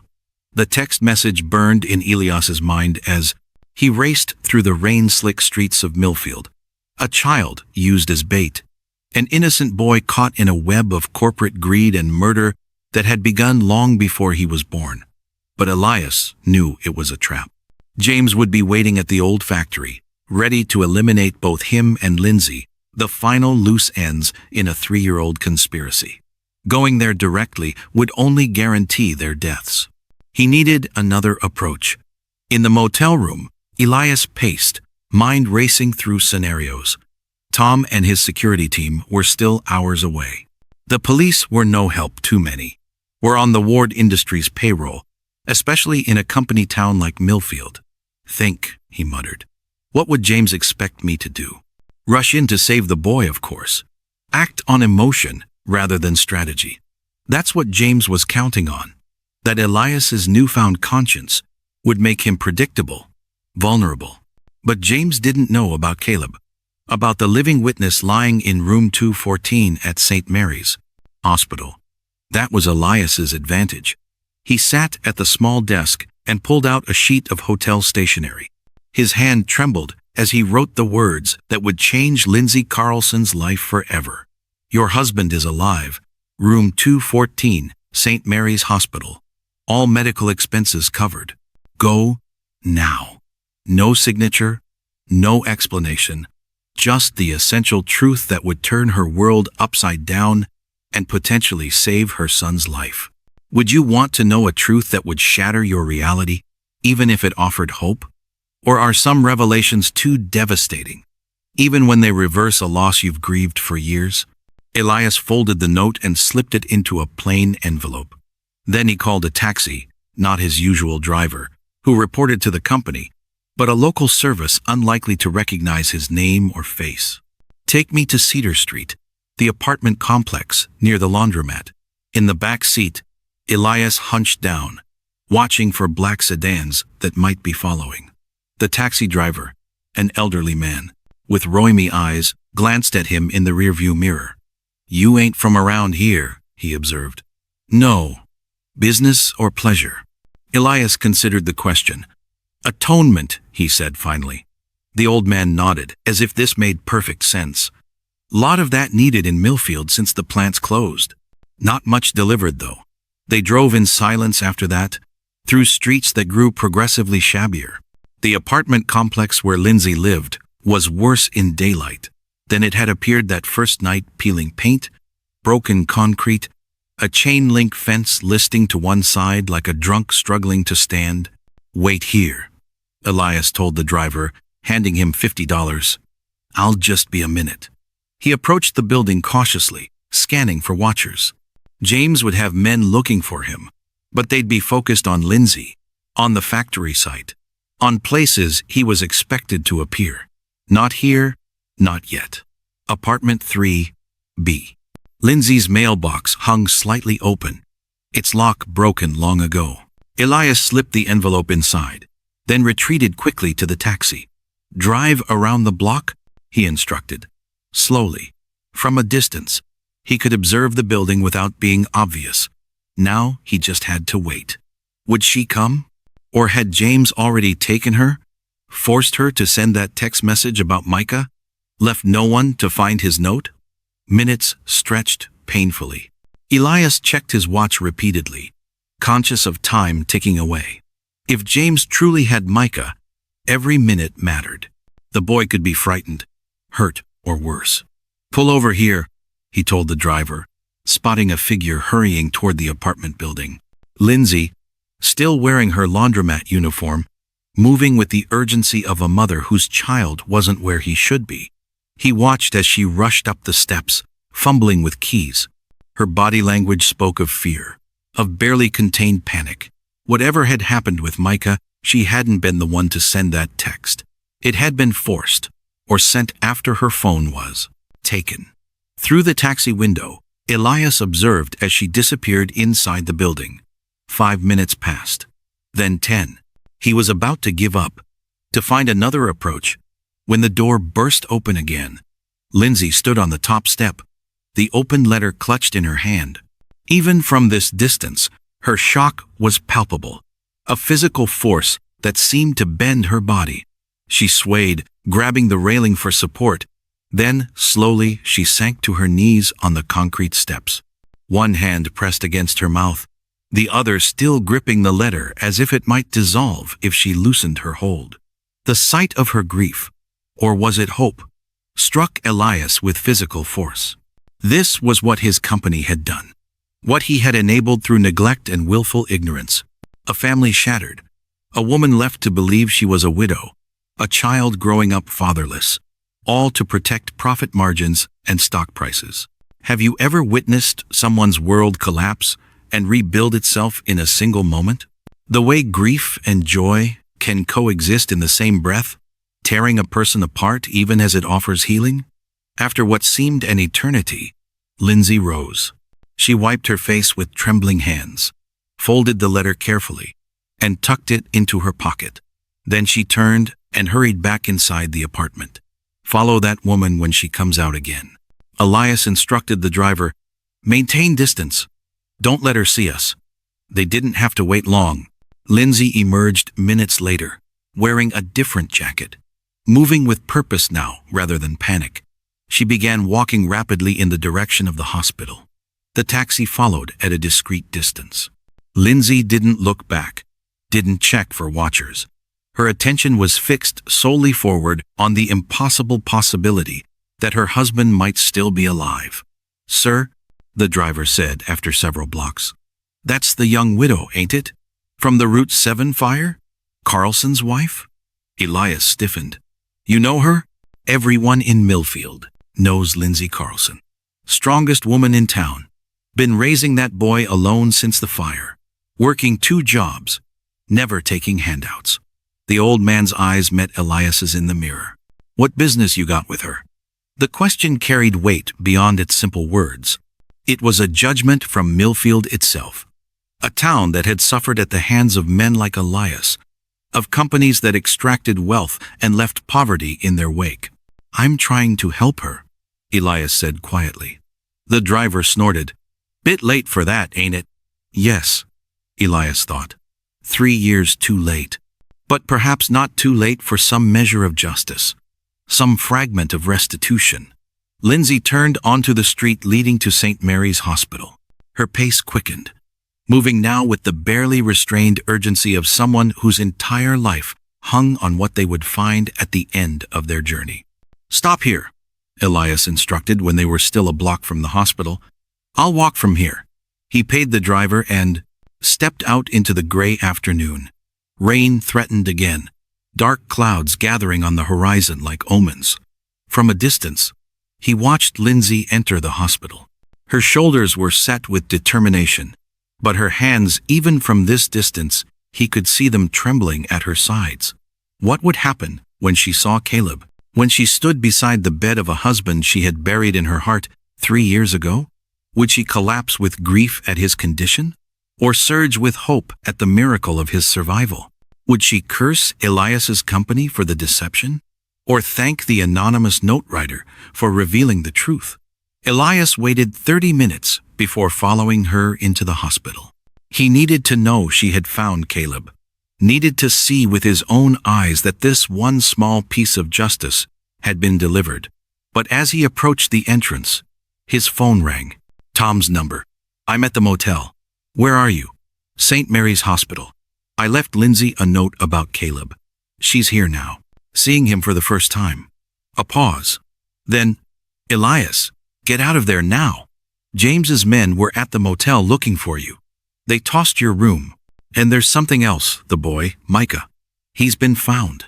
Elias's heart clenched. Is he? He's alive. A neighbor found him locked in a storage shed near the apartment complex. Scared but unharmed. Relief flooded through him. Then, confusion. If James doesn't have Micah, why send that text? To draw you out. To separate you from Lindsay. Think, Elias, what's happening right now because of your note? The realization hit like a physical blow. Lindsay's alone at the hospital. With Caleb.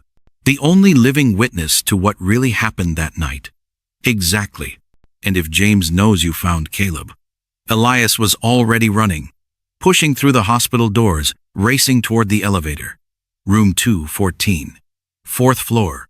But the elevator was too slow, too exposed. He took the stairs instead, taking them 2 at a time despite the burning in. His lungs. 4th floor. Long-term care unit.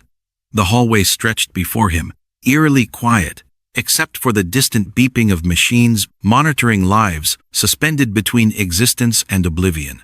Room 214. The door was closed. Elias approached cautiously, listening. From inside came the sound of soft weeping Lindsay's voice, broken with emotion. He pushed the door open slowly. Lindsay knelt beside Caleb's bed, her face pressed against his scarred hand, shoulders shaking with silent sobs.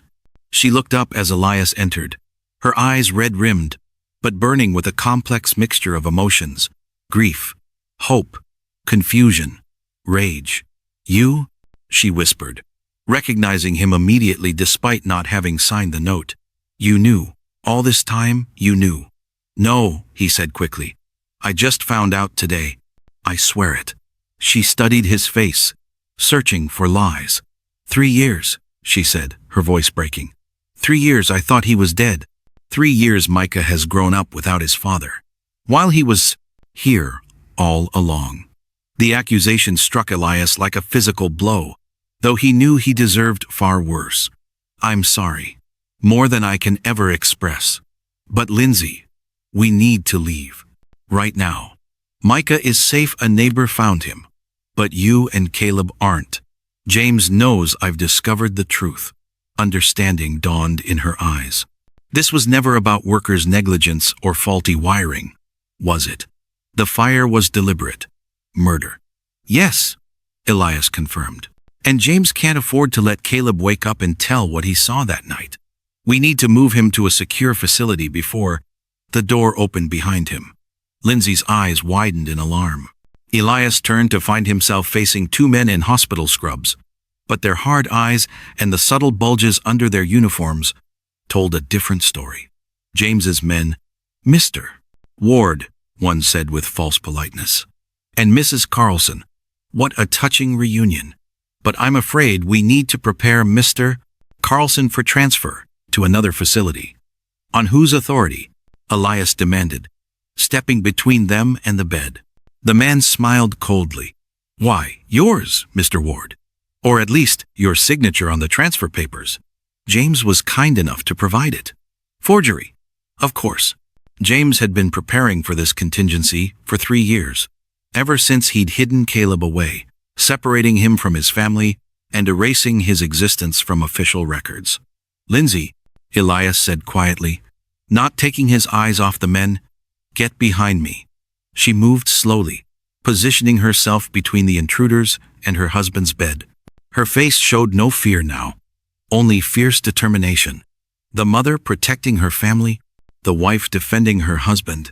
You're not touching him, she said, voice steady, despite the tears still wet on her cheeks. The men exchanged glances, then the first one shrugged. We tried to do this the easy way. His hand moved toward the bulge beneath his scrubs. In that moment, as death seemed inevitable, as the final act of James's 3-year conspiracy prepared to unfold in this quiet hospital room, Elias made a decision. Not the careful calculation of a CEO weighing profit against loss. Not the strategic positioning of a businessman protecting assets. Just the simple human choice to stand between danger and the innocent. As the man's hand emerged holding a silenced pistol, Elias lunged forward. Behind him, machines began to wail. On the bed, Caleb Carlson's fingers twitched, and on the horizon visible through the window, storm clouds gathered, promising both cleansing rain and destructive lightning. Heaven and hell breaking open simultaneously over Millfield. The gunshot never came. As Elias lunged toward the armed man, the hospital room door burst open. Tom and 2 security operatives stormed in, weapons drawn. Federal agents! Tom shouted, though Elias knew it was a bluff. Hands where I can see them! James's men froze, caught between their mission and the unexpected opposition. In that moment of hesitation, Tom's team disarmed them, forcing them to the ground with practiced efficiency. Your timing is impeccable, Elias gasped, heart pounding as adrenaline coursed through him. Always has been. Tom nodded toward Lindsay, who stood protectively by Caleb's bedside. Mrs. Carlson, I presume. She nodded, eyes wary, hands still gripping the rail of her husband's bed like it might be torn away from her at any moment. We need to move. Now? Tom said, checking the hallway. James will send more men when these 2 don't report back. Move where? Lindsay demanded. I'm not leaving Caleb. We're not asking you to, Tom assured her. Medical transport is already on the way. But first, we need your son. Lindsay's face paled. Micah is safe, Elias interjected. A neighbor found him locked in a storage shed, but we need to get him before James realizes his men failed. Understanding dawned in Lindsay's eyes. They wanted me away from him. That's why they sent the text from my phone. Exactly. And now they know about Caleb. Elias glanced at her husband's still form. We need to protect both of them. 20 minutes later, with James's men secured in a supply closet, Lindsay rode with Tom to retrieve Micah, while Elias stayed with Caleb, waiting for the medical transport. He sat beside the bed, studying the man whose existence had been erased by corporate greed. Caleb Carlson's face was gaunt, cheeks hollow beneath the oxygen mask. Burns scarred the visible portions of his skin, permanent reminders of that night 3 years ago. What had he seen? What truth did he carry that was worth killing 7 people to conceal? The monitors beeped steadily, marking the rhythm of a life suspended between existence and oblivion. Yet there was something different now. The doctors had mentioned small changes in brain activity. Was it possible he could hear, understand, remember? I'm sorry, Elias said quietly to the unconscious man. For all of it. For what my company did. For the years. stolen from you and your family. The words felt hollow, inadequate against the magnitude of the crime. What apology could possibly atone for 3 years of separation? For a child growing up believing his father was dead? For a wife selling her wedding ring to feed their son? 40 minutes later, the door opened. Lindsay entered, holding Micah's hand tightly. The boy's eyes were wide, confused, darting from Elias to the still figure on the bed. "Mom?" he asked, voice small. "Is that really Dad?" Lindsay knelt beside him, her face a study in controlled emotion. "Yes, sweetie. That's your father. But you said he died in the fire." "I thought he did." Her voice broke slightly. "I was wrong. He's been here, sleeping, for a long time." Micah approached the bed cautiously, as if Caleb might disappear if he moved too quickly. "Will he wake up?" "I don't know, honey." Lindsay's honesty was gentle but unflinching. "But we're going to stay with him now. We're going to make sure he knows we're here." The boy studied his father's face, searching for recognition, for connection. "He looks different. The fire hurt him," Lindsay explained. "But inside, he's still your dad." Micah reached out a small hand, hesitating just above Caleb's scarred arm. "Can I touch him?" "Of course." With infinite gentleness, Micah placed his hand on his father's. The simple, contact son to father, present to past, living to suspended, carried a weight that made Elias's chest tighten with emotion. "Hi, Dad," Micah whispered. "It's me, Micah. I'm 6 now. I lost my front tooth last week." The ordinary details of childhood, offered like precious gifts to a father who had missed them all. Elias turned away, feeling like an intruder on something sacred. Have you ever witnessed a moment so pure in its emotion, so raw in its truth, that words seem to profane it? When have you stood at the edge of someone else's grief or joy and felt both honored to witness it and ashamed of your presence? Lindsay took the chair on the opposite side of the bed, her fingers gently stroking Caleb's hair. "I'm here, baby," she murmured. "I never stopped loving you. Never stopped missing you." Tears streamed freely down her face now, years of grief and shock, and newfound hope converging in this hospital room that smelled of antiseptic and recirculated air. "I saved this for you," she continued, pulling something from her pocket. The wedding ring, the one she had sold to Elias, the one he had returned. She slipped it onto Caleb's finger, where it hung loose on his thin hand. "See? Still fits. Still means forever." Elias stood silently by the door, watching this reunion that never should have been necessary. That never would have been, if his company hadn't conspired to fake Caleb's death, to separate him from the family who loved him. Micah looked up suddenly, noticing Elias as if for the first time. "Are you the man who bought Mom's ring?" "Yes," Elias admitted, moving closer. "I am." "And gave it back?" "Yes." The boy studied him with the unnerving directness of childhood. Why did they hide my dad from us? The question, so simple, yet so devastating, hung in the air between them. Lindsay looked up, her eyes fixing on Elias with the same question burning in them. "Because," Elias began carefully, "your father saw something the night of the fire. Something that certain people didn't want him to tell." "What did he see?" Micah asked. Elias glanced at Lindsay, uncertain how much to reveal to the child. She nodded slightly, giving permission. "We believe he saw who started the fire. Someone from my company who wanted the insurance money." "Your company?" Micah's eyes widened. "You're the boss of the bad people?" The accusation, delivered with a child's blunt honesty, struck Elias like a physical blow. "Yes," he admitted. "I was their boss. I didn't know what they were doing. But that's no excuse. I should have known." Lindsay's gaze held no mercy. "You signed the papers, denying our insurance claim. You approved the report blaming Caleb for the fire. Your company told me he was dead, gave me ashes that weren't his, and paid me off to keep quiet." Yes, Elias couldn't deny any of it. "And now you want what? Forgiveness? Gratitude because you finally decided to do the right thing 3 years too late?" The bitterness in her voice was justified, deserved. Elias had no defense against it. "I want justice," he said simply. "For Caleb, for you and Micah, for all the families affected by what my company did. Even if it costs you everything?" she challenged. "Yes, even then." Something flickered in her expression, not forgiveness. Not yet. But perhaps the first seed of belief in his sincerity. The moment broke as Tom returned, expression grim. "Medical transport is here, but we have a problem. James's men are in the parking lot. At least 4 of them." "How did they find us so quickly?" Elias demanded. "Hospital security cameras. James has eyes everywhere. In this town." Lindsay pulled Micah closer to the bed, instinctively shielding him with her body.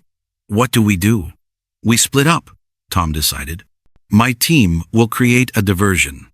Elias, you go with the medical team and Caleb. Mrs. Carlson, you and Micah come with me. We'll meet at the safe house." "No," Lindsay's voice was firm. "I'm not leaving Caleb again. Not after finding him." "Mom," Micah said quietly, "I'm scared." The conflict on Lindsay's face was painful to watch, torn between staying with her newly found husband and protecting her son from immediate danger. "I'll stay with Caleb," Elias volunteered. "You go with Micah. I swear to you, I won't let anything happen to your husband." "Why should I trust you?" she asked, though her resolve was visibly weakening as Micah pressed closer to her side. "Because I have nothing left to lose," Elias answered honestly, "and everything to atone for." Something in his voice must have convinced her. With visible reluctance, she nodded. "Micah, say goodbye to Dad for now. We'll see him again very soon." The boy leaned over the bed, placing a small kiss on his father's forehead. "Bye, Dad. I'll bring your favorite book next time." As they prepared to leave, Lindsay approached Elias, her voice dropping to ensure Micah couldn't hear. "If anything happens to Caleb, anything, I will hold you personally responsible. I understand." "No, you don't." Her eyes burned with fierce intensity. "For 3 years, you let us believe he was dead. You let my son grow up without his father. You let me sell everything we owned, including my wedding ring, just to survive. If you fail him now, there is no hole deep enough for you to hide in." The accusation hung between them, heavy with truth and justified rage. Not just an accusation, a promise. A reckoning delayed but not denied. "You let us believe he was dead," she repeated, each word a knife. "Remember that when James's men come for you both." Before Elias could respond, Tom ushered Lindsay and Micah toward the door. As they left, Micah looked back one last time at the father he was only beginning to rediscover. Alone with Caleb, Elias moved to the window, watching the parking lot below where James's men waited, unaware that their quarry was about to be divided. The medical transport team would arrive any minute, and then the most dangerous part of their escape would begin. He turned back to the bed, to the man whose life had been stolen not by fire, but by corporate calculation. "I won't fail you," he promised quietly. "Not again." And as if in response to words he couldn't possibly have heard, Caleb Carlson's fingers twitched. The monitors registered a spike in brain activity, and somewhere deep in the comatose man's consciousness, a memory was struggling to surface, a memory of flames, of voices, of a face glimpsed just before darkness fell. A face that would change everything. When Caleb finally awoke, the medical transport team arrived like ghosts, silent, efficient, faces betraying nothing, as they disconnected Caleb from the hospital monitors and transferred him to their portable life support. Elias watched from the doorway, scanning the hallway for James's men. "We have 3 minutes before hospital security notices the disconnect," the lead paramedic warned. "The diversion at the east entrance won't hold their attention long." Elias nodded, heart pounding, as they wheeled Caleb toward the service elevator. This was the most dangerous moment, the brief window when they would be exposed, vulnerable, racing against James's network of paid informants throughout St. Mary's. The elevator doors closed just as shouting erupted from the nursing station. They'd been discovered. Faster, Elias urged as they emerged in the basement loading dock. The ambulance waited, engine running, back doors open. 30 seconds to load Caleb. 20 seconds to secure equipment. 10 seconds for Elias to climb in beside the still unconscious man. Then they were moving. Sirens silent, rolling steadily, rather than racing an ambulance in a hurry, attracted attention. And attention was the last thing they needed. The paramedic monitoring Caleb looked up. He's stable. Surprisingly strong vital signs for someone in his condition. Elias studied Caleb's face, searching for signs of the awareness the monitors had briefly registered. Was he in there somewhere? Listening? Understanding? Did he know his wife and son had found him after 3 years of separation? Where are we taking him? Elias asked. Private facility outside Columbus. Secured, discreet, excellent care. The paramedic checked an IV line. Your people arranged it. Elias nodded. Tom was thorough. One of the reasons Elias had kept him on retainer for years, handling delicate situations that required absolute discretion. But never a situation like this. Never a conspiracy to cover up murder. Never the protection of a man whose very existence threatened to destroy everything Elias had built. They were crossing the Millfield town limits when the ambulance's radio crackled to life. Transport 6, report status. The driver glanced questioningly at Elias. This wasn't their dispatcher. Ignore it, Elias instructed. James is fishing. The radio crackled again, more insistent. Transport 6. This is Millfield Memorial. Patient Carlson is needed for emergency surgery. Return immediately. A clever attempt. But James's desperation was showing no hospital would recall a critical transfer for sudden surgery. They had just entered the highway when flashing lights appeared in the rearview mirror.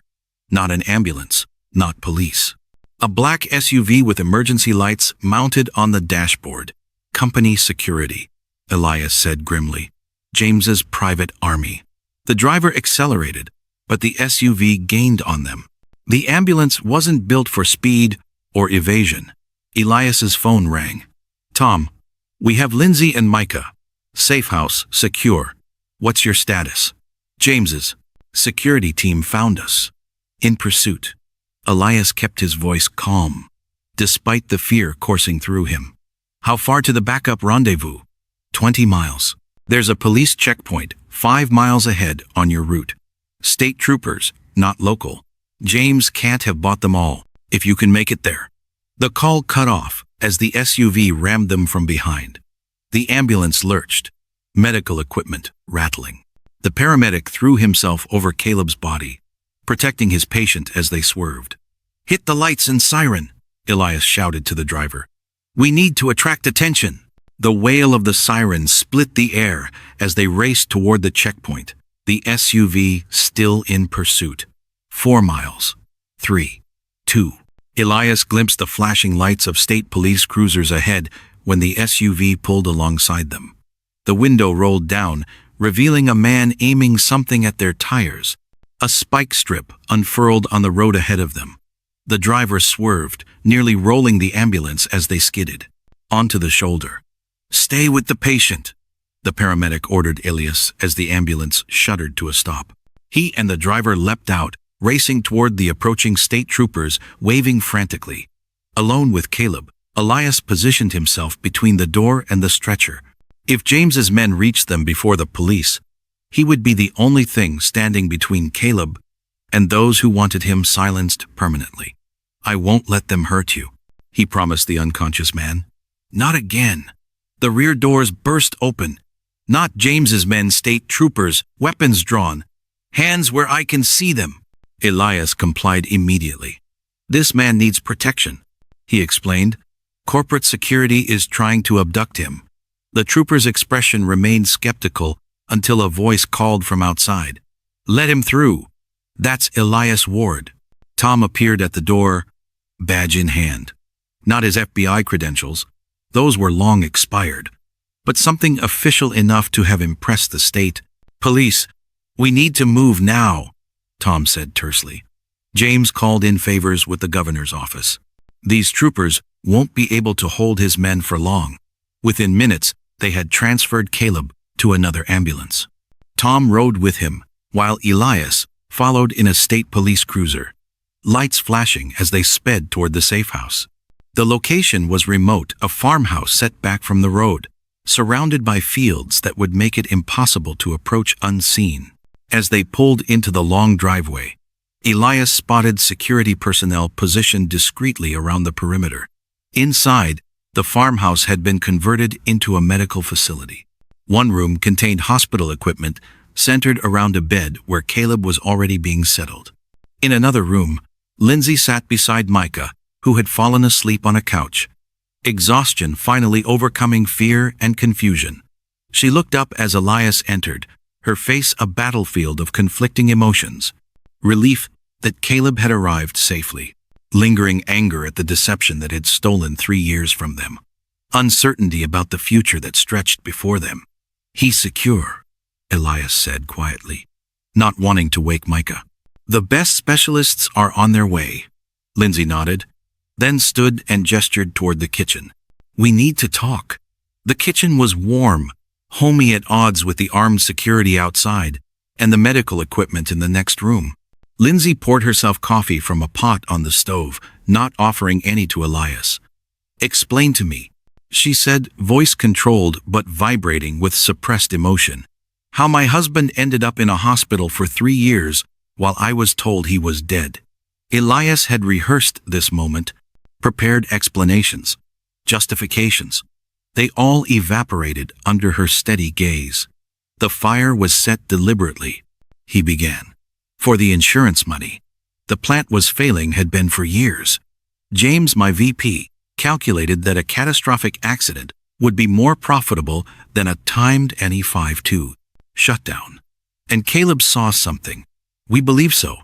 He was working night shift maintenance. Wrong place, wrong time." Elias swallowed hard.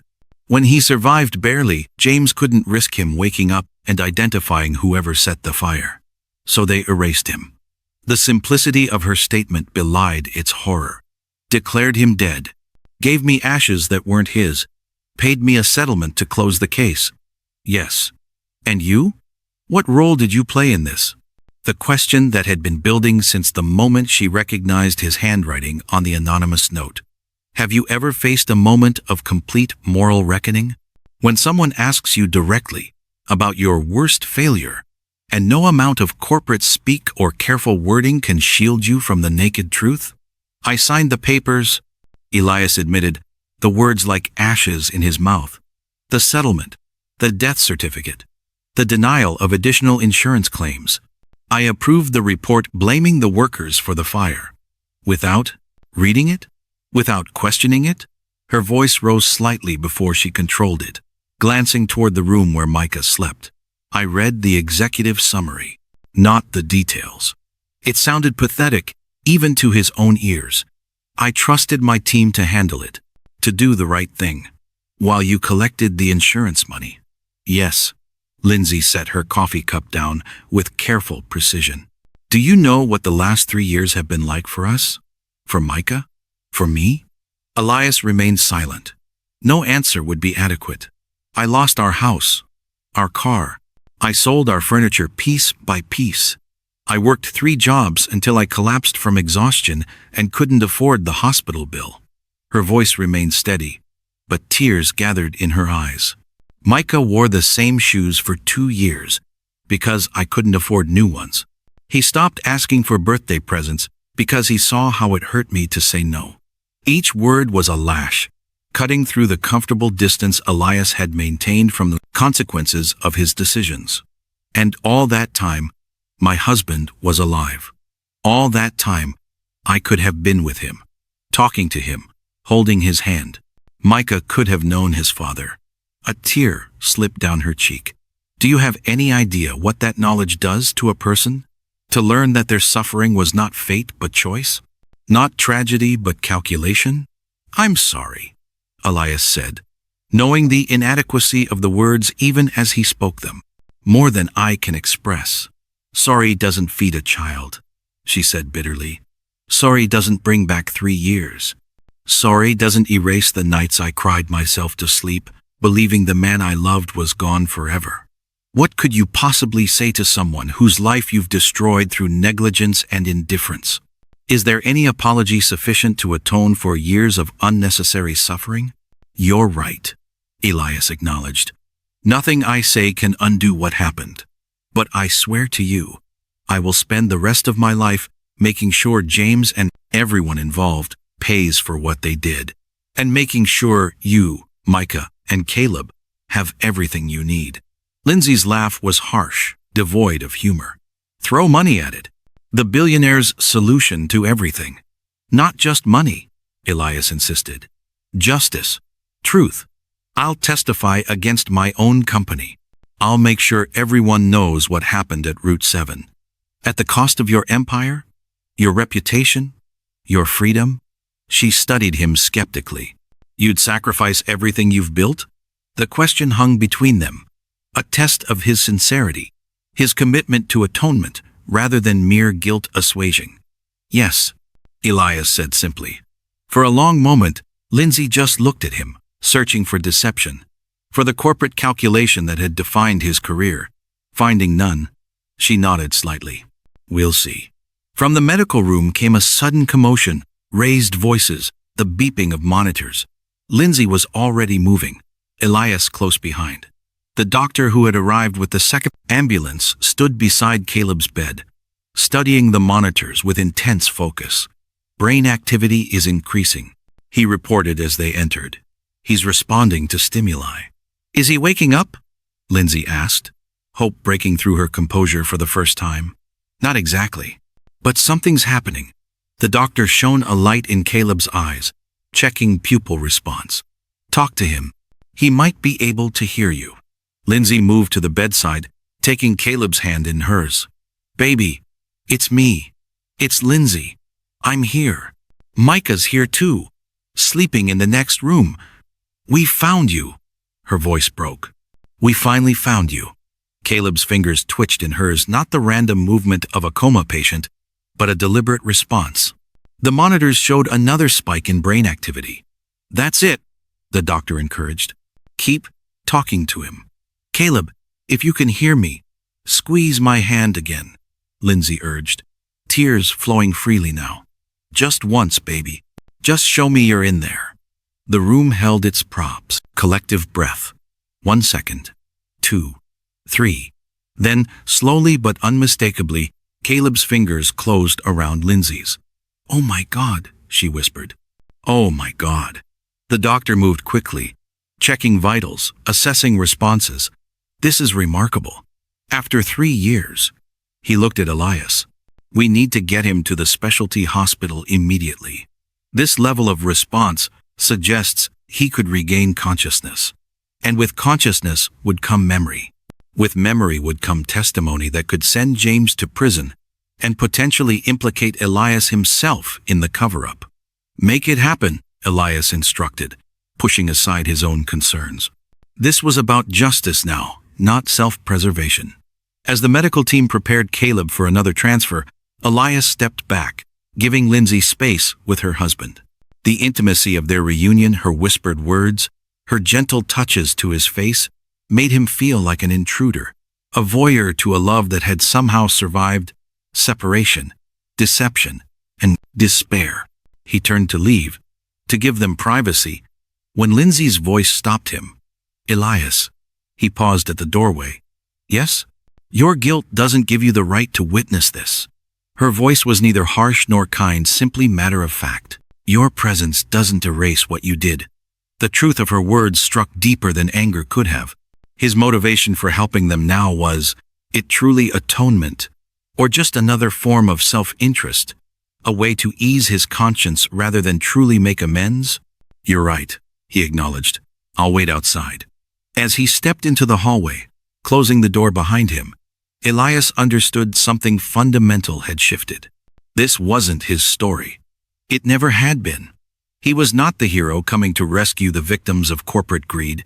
He was the villain seeking redemption, and redemption was not his to claim. Some sins ran too deep for simple forgiveness. Some wounds couldn't be healed with apologies or even actions. Some guilt didn't deserve an audience. And as he walked away from the room where a family was beginning to rebuild what his negligence had shattered, Elias's phone buzzed with a message. From James, "Did you really think I wouldn't find you? That farmhouse isn't as secure as you believe. We have unfinished business, Elias. And I always finish what I start." James's threat burned in Elias's mind as he stared at the message. We have unfinished business. The farmhouse secure location had been compromised. They were exposed. Vulnerable Lindsay, Micah, and Caleb, all in danger because of his company's crimes. Within an hour, they'd evacuated a midnight caravan of darkened vehicles moving under armed guard. Caleb carefully transported in a medical ambulance, Lindsay and Micah following closely behind. Elias rode separately, maintaining the distance Lindsay had demanded. Her words echoed in his mind. Your guilt doesn't give you the right to witness this. She was right. This was their journey, their healing, not his redemption story. 3 weeks passed in tense vigilance. Caleb was transferred to a specialized neurological facility in Cleveland, hidden under a false name. His condition improved incrementally.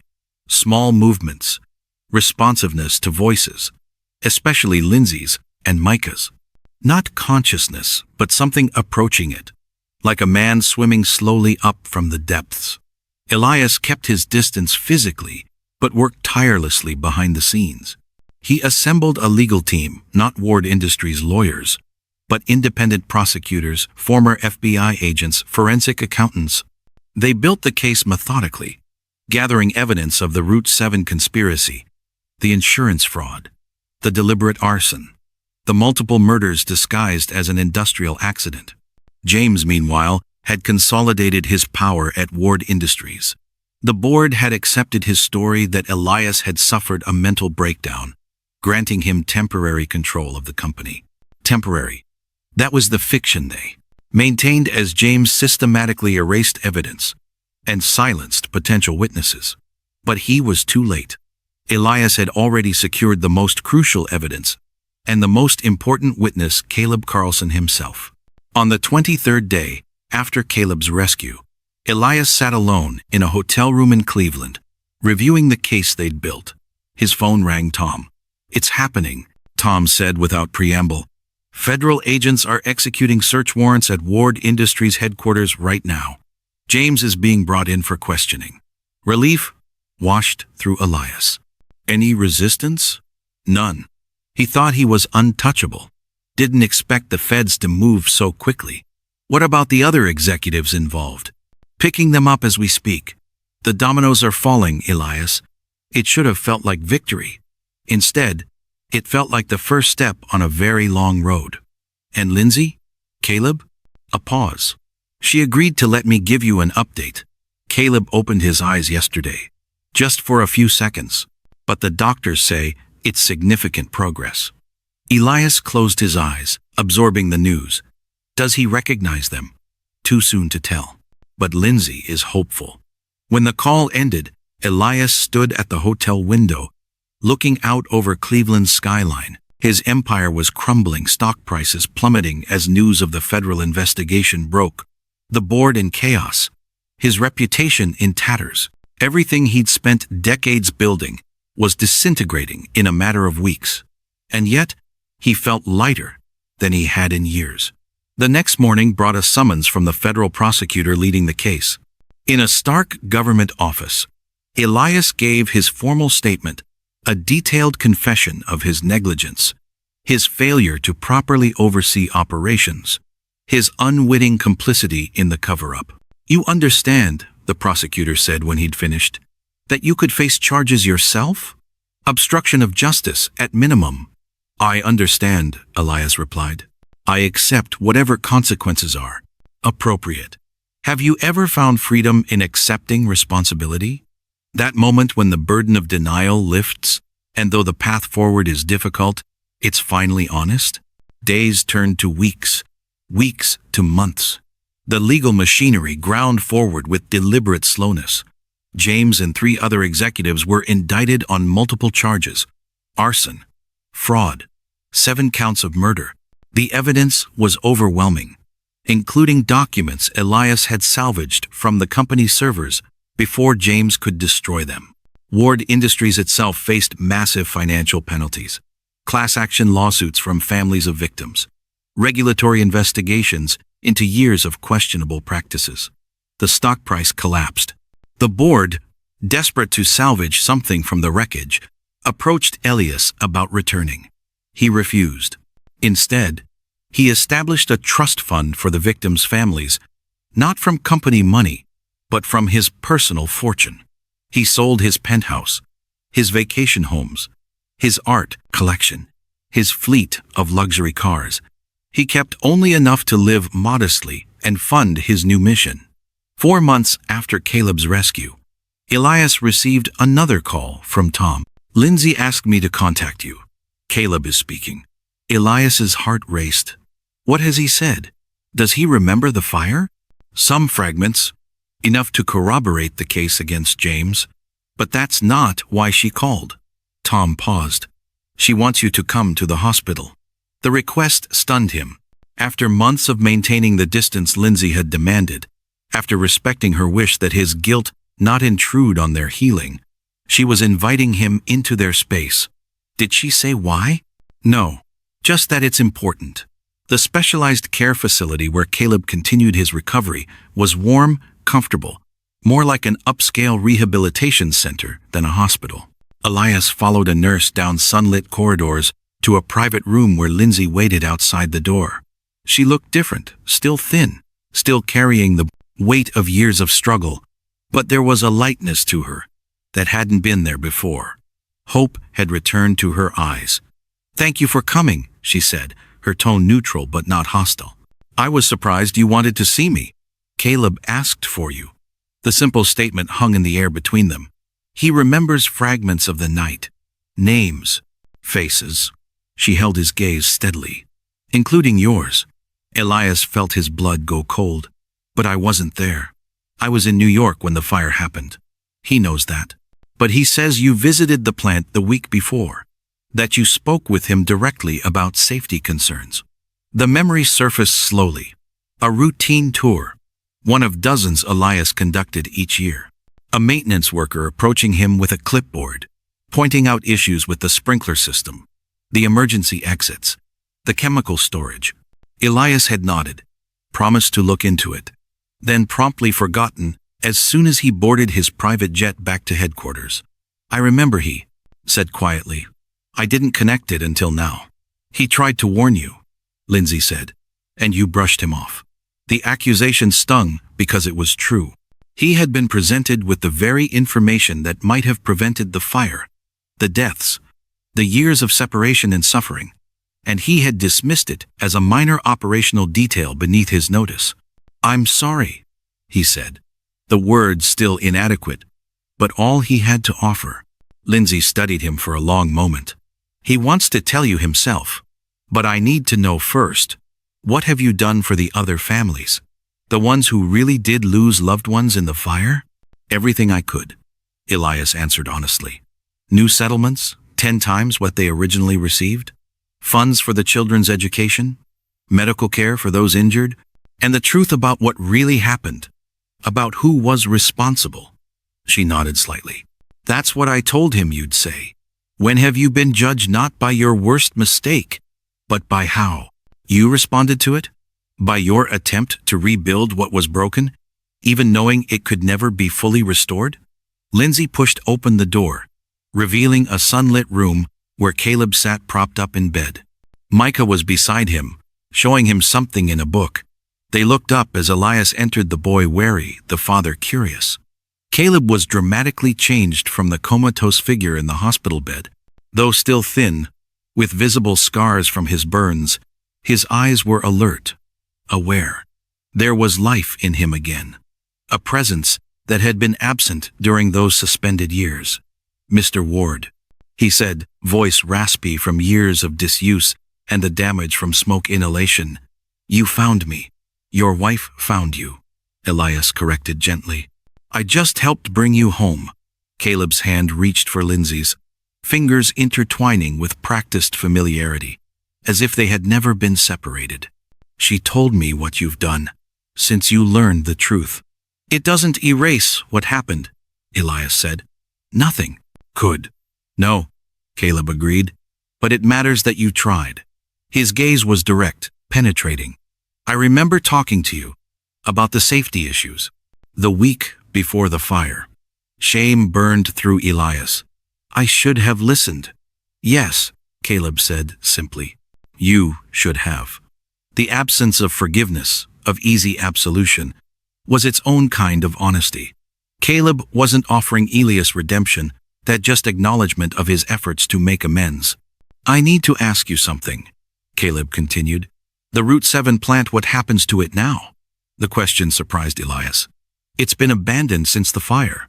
The company will probably sell the land once the legal issues are resolved. Caleb nodded thoughtfully.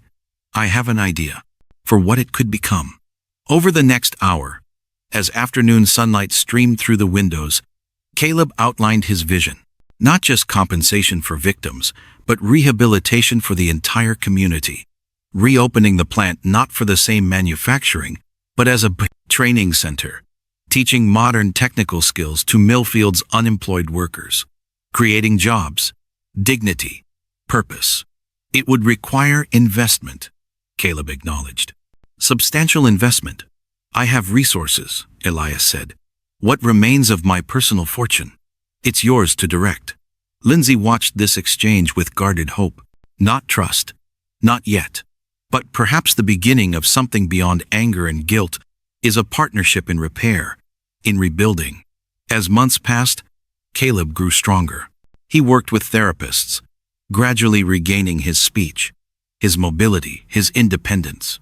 Millfield heard whispers about his survival, his recovery, a miracle that spread through the town like spring after a long winter. The federal case against James and his co-conspirators moved toward trial. Elias prepared to testify, to publicly acknowledge his role in enabling the corporate culture that had made the tragedy possible. And quietly, methodically, he worked with Caleb and Lindsay to endure, transform the Route 7 plant, the site of so much death and deception, into a symbol of renewal. 1 year after Caleb's rescue, they stood together at the edge of the property. Construction crews worked behind them, converting the abandoned factory into the Millfield Technical Training Center. You didn't have to do this, Caleb said, watching the activity with satisfaction. Yes, I did, Elias replied. Lindsay's gaze was evaluating, measuring the distance between the man who had signed papers without reading them and the one who had surrendered his fortune to rebuild what his negligence had broken. Some men rebuild empires, she said finally. Others rebuild people. The distinction hung in the air between them. Not forgiveness, not absolution, but acknowledgement. Recognition of a choice made, a path taken, a transformation begun but not completed. What they couldn't know, as they stood watching rebirth emerging from ruins, was that James had one final move to make from his prison cell. One last desperate gamble to silence the witnesses against him, to bury the truth once and for all. And Caleb Carlson, still regaining his strength after 3 years of enforced sleep, would soon face the man who had tried to murder him this time, with nowhere to hide and everything to lose. James's final move came without warning. The emergency alert blared through Elias's phone at 3:17 a.m. A security breach at the rehabilitation facility where Caleb was recovering. 2 guards down. Intruders inside. Elias was already racing to his car when Tom called. Thereafter Caleb. Coordinated strike. Professional. Lindsay and Micah? Safe. We moved them to a hotel yesterday for Micah's follow-up with a specialist, remember? Small mercies. But Caleb still fragile. Still recovering. Still their key witness was vulnerable. Elias broke every speed limit, reaching the facility just as police cordoned off the area. Ambulances idled at the entrance. Paramedics attending to. Injured security personnel. No sign of Caleb. Where is he? Elias demanded, pushing past the officers. Caleb Carlson, what happened to him? A doctor approached, her face grim. Mr. Ward, we need to talk. His heart plummeted. Is he? Alive, she assured quickly. But there's been an incident. Follow me. She led him to a private room where Caleb lay in bed, eyes open but unfocused, an angry bruise darkening his temple. An IV dripped steadily into his arm.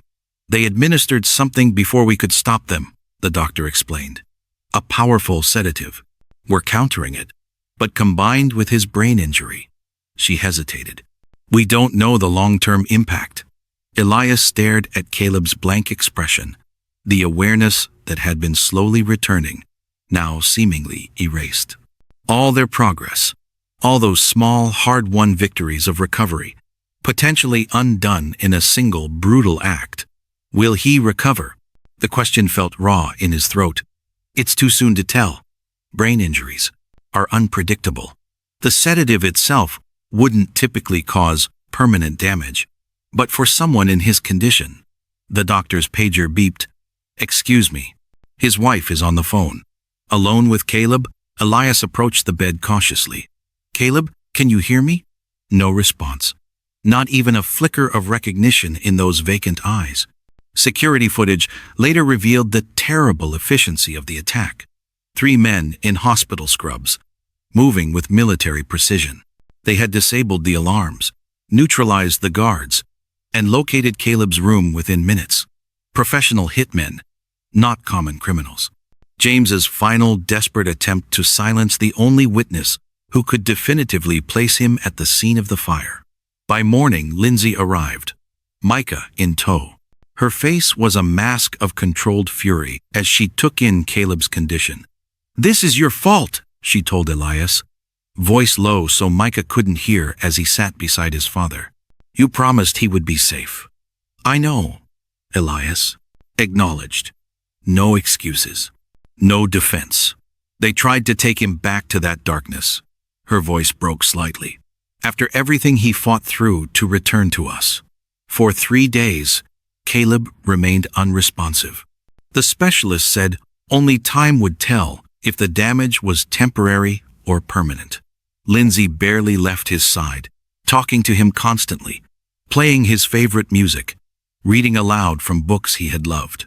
Micah drew pictures for his father, detailed crayon renderings of the family reunited, of the house they would live in when Dad gets better, of the fishing trips Caleb had promised to take him on. The boy's faith was absolute, unmarred by adult doubts or medical prognoses. Elias maintained his distance, respecting their family space while ensuring the facility now had security that rivaled a presidential detail. He coordinated with federal prosecutors, arranging for James to be held in solitary confinement, cut off from any possible contact with the outside world. On the 4th day, Elias received a text from Lindsay. Come now. He found her in Caleb's room, clutching her husband's hand, tears streaming silently down her face. What happened? Elias asked, fearing the worst. Watch, she whispered. She leaned close to Caleb, speaking directly into his ear. Squeeze my hand if you can hear me, baby. Nothing happened for several long seconds. Then, almost imperceptibly, Caleb's fingers twitched against hers. Again, she urged, voice trembling with hope. Squeeze once for yes, twice for no. Can you hear me? One slow, deliberate squeeze. Lindsay's sob of relief broke the silence. The doctor says it's the first sign that his brain is finding new pathways around the damage. We take so much for granted. The simple squeeze of a hand, the ability to say yes or no, the connection between mind and body. What would it feel like to fight for these basic functions, to celebrate them as victories? For the next 2 weeks, progress came in microscopic increments. A finger movement became a hand squeeze became a blink became a nod. Each tiny advancement celebrated like a miracle. Lindsay maintained a journal, documenting every response, every new movement. building a record of recovery that the doctors called remarkable given the circumstances. His determination is extraordinary, the neurologist explained during a team meeting. Most patients with his history of traumatic brain injury, followed by years in a coma, followed by another chemically induced trauma, they simply don't recover at this rate. He has something to fight for, Lindsay said simply, glancing toward the corner where Micah was coloring quietly. 1 month after the attack, Elias arrived for his daily briefing on security and found Lindsay in the hallway outside Caleb's room. Her expression was different, softer, less guarded than he had seen since that first night in the rain, when she offered her wedding ring to feed her son. He spoke. "Today?" she said, without preamble. Just one word, but it was clear. "What did he say?" Elias asked, sharing her cautious joy. "Micah." Lindsay's eyes filled with tears. "He said our son's name." The significance of that first word, not a request, not a complaint, but the name of the child he had been separated from for so long, struck Elias with unexpected force. "That's..." Words failed him. "I know," Lindsay nodded, understanding his speechlessness. For the first time since they had discovered Caleb was alive, she didn't look away when their eyes met, didn't shrink from his presence, or regard him with barely concealed resentment. Just shared in that brief moment the pure human joy of recovery. The moment passed quickly as a nurse approached with medications. But something had shifted, not forgiveness, not yet, but perhaps the first acknowledgement that they were bound together in this journey, however unwillingly. 2 days later, the neurologist called for a family meeting.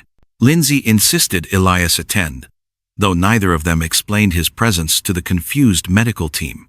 "Caleb's improvement is encouraging," the doctor began, "but I want to be realistic about expectations.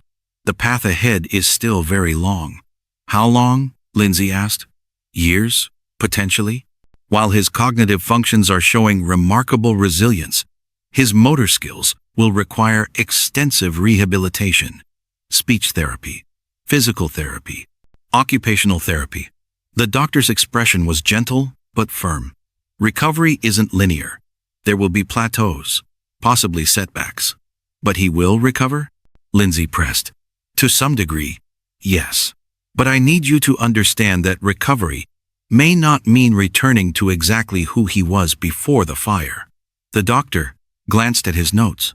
"The brain creates new pathways after injury. Personality changes are common. Memory gaps, emotional regulation issues." Lindsay absorbed this information with the steadiness of someone who had already weathered impossible storms. "So, the Caleb who comes back to us might not be exactly the Caleb we lost." "That's a good way to put it," the doctor agreed. Later, as they walked the facility grounds, a therapeutic garden designed for recovering patients, Lindsay surprised Elias by asking his opinion. "What would you do if someone you loved came back different?" The question caught him off guard. They had maintained careful professional distance for months, their interactions limited to Caleb's care and security. "I think," he said carefully, "that who we are is always changing anyway. Every experience shapes us." She considered this. "But trauma changes people more dramatically, sometimes fundamentally." "Yes, I just want him back," she admitted quietly.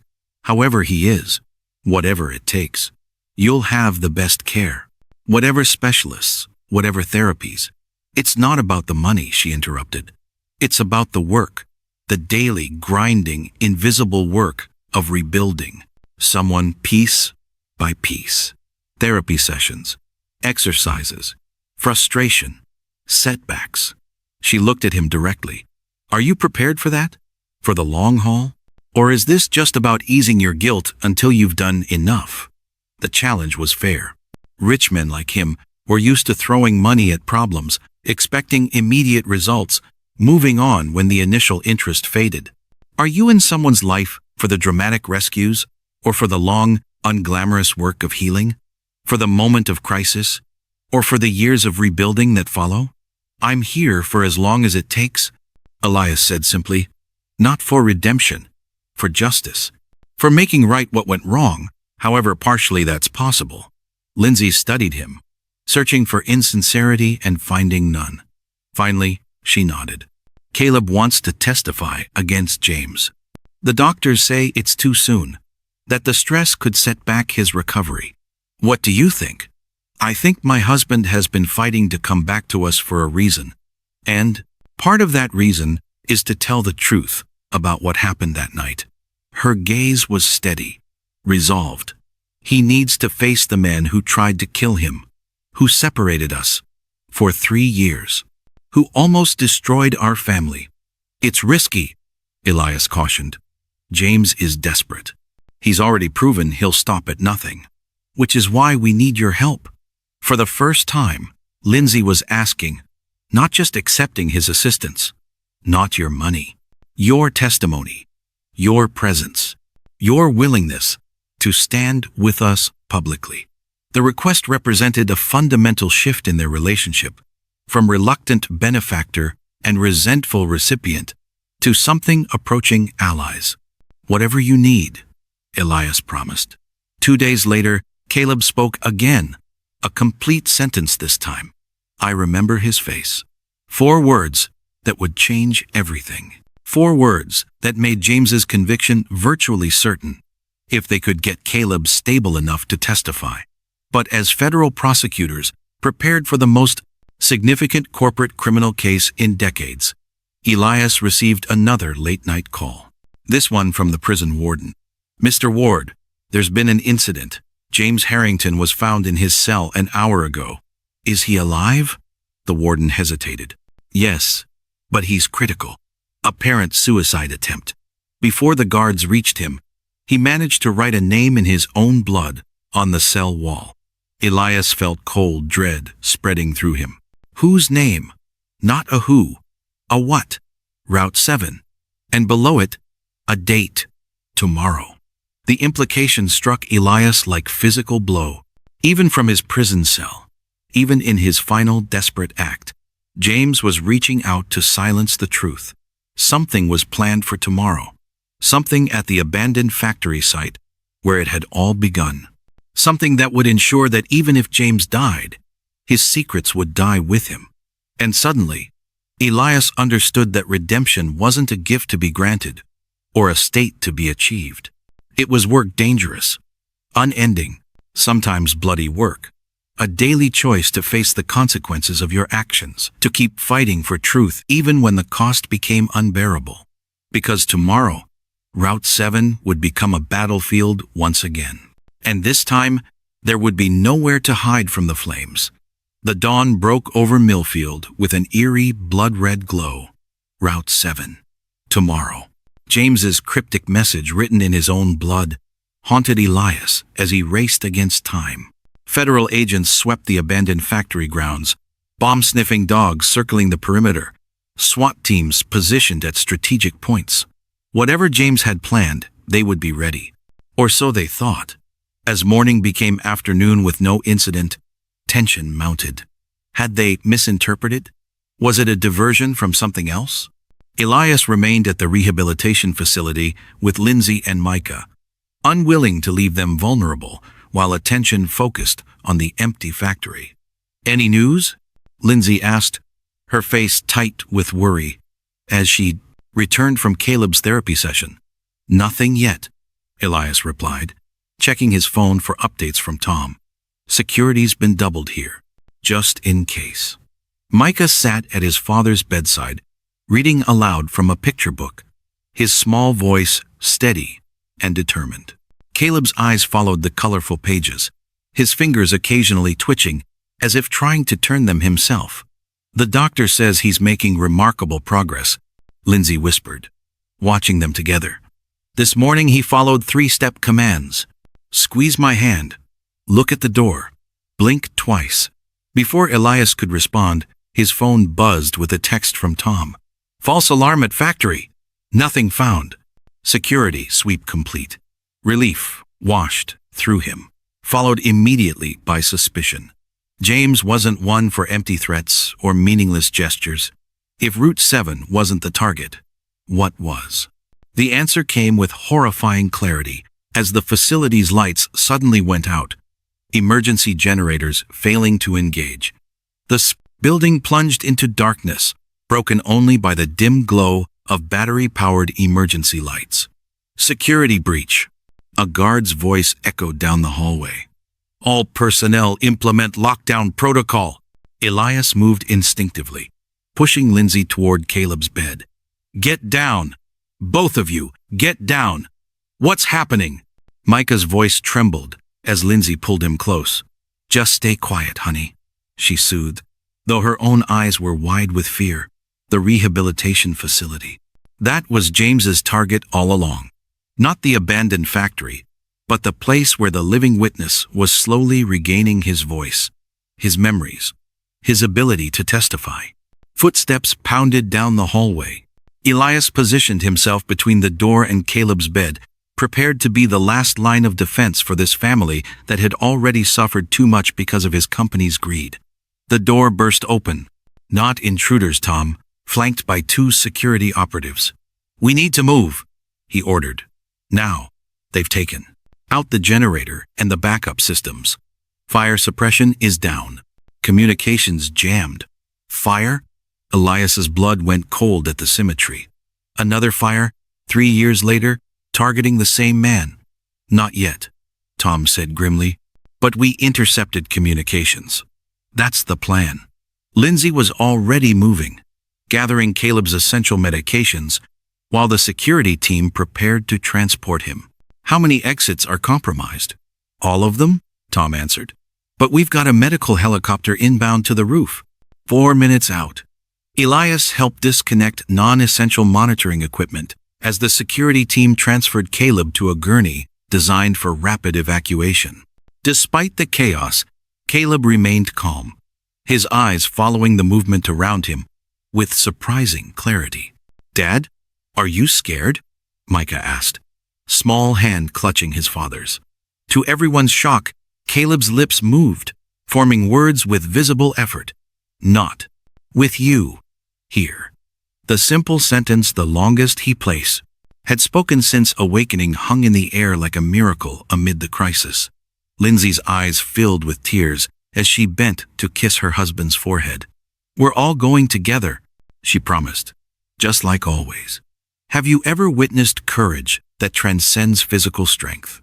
That moment when love displaces fear, even in the darkest circumstances? They moved through darkened corridors, guided by security personnel with tactical flashlights. The evacuation route to the roof required navigating 4 floors up through emergency stairwells, a daunting challenge with Caleb's gurney. Smell that? Tom stopped suddenly, head raised. Smoke. The acrid scent was faint, but unmistakable. Somewhere below, the fire had already begun. History repeating itself with terrible precision. There's another stairwell at the east end, Elias said. Less direct but wider. Better for the gurney. Tom nodded, changing direction. As they moved, Elias couldn't help but notice that Caleb's eyes were more alert than he'd yet seen them, scanning their surroundings, tracking movement, processing the danger with surprising awareness.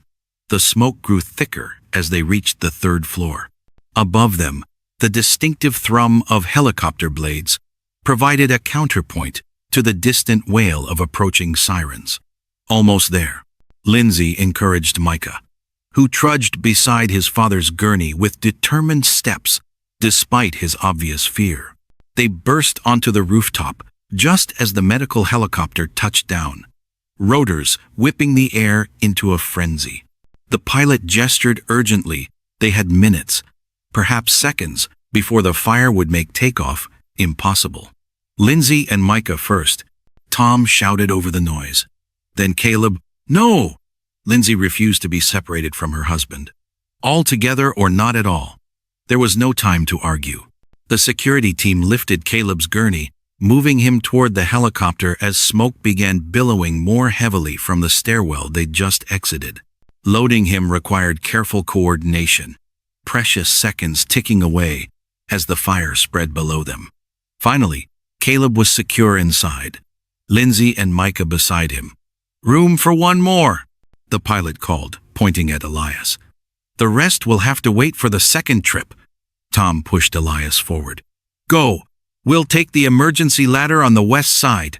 Elias hesitated, torn between staying to help the security team and remaining with the family he'd sworn to protect. The decision was made for him, as Tom physically shoved him toward the helicopter. Inside, the noise reduced to a dull roar as the doors sealed. The pilot immediately began takeoff procedures, the helicopter rising shakily as smoke engulfed the rooftop. Through the window, Elias watched Tom and the security team disappear down the emergency ladder, moments before flames burst through the rooftop door. The helicopter banked sharply, veering away from the burning building. Below, fire trucks screamed into the parking lot, too late to prevent the blaze, but perhaps in time to contain it. In the artificial calm of the helicopter cabin, time seemed to slow. Lindsay held Micah close with one arm, her other hand never leaving Caleb's. Her lips moved in what appeared to be silent prayer, eyes closed against the sight of the facility burning beneath them.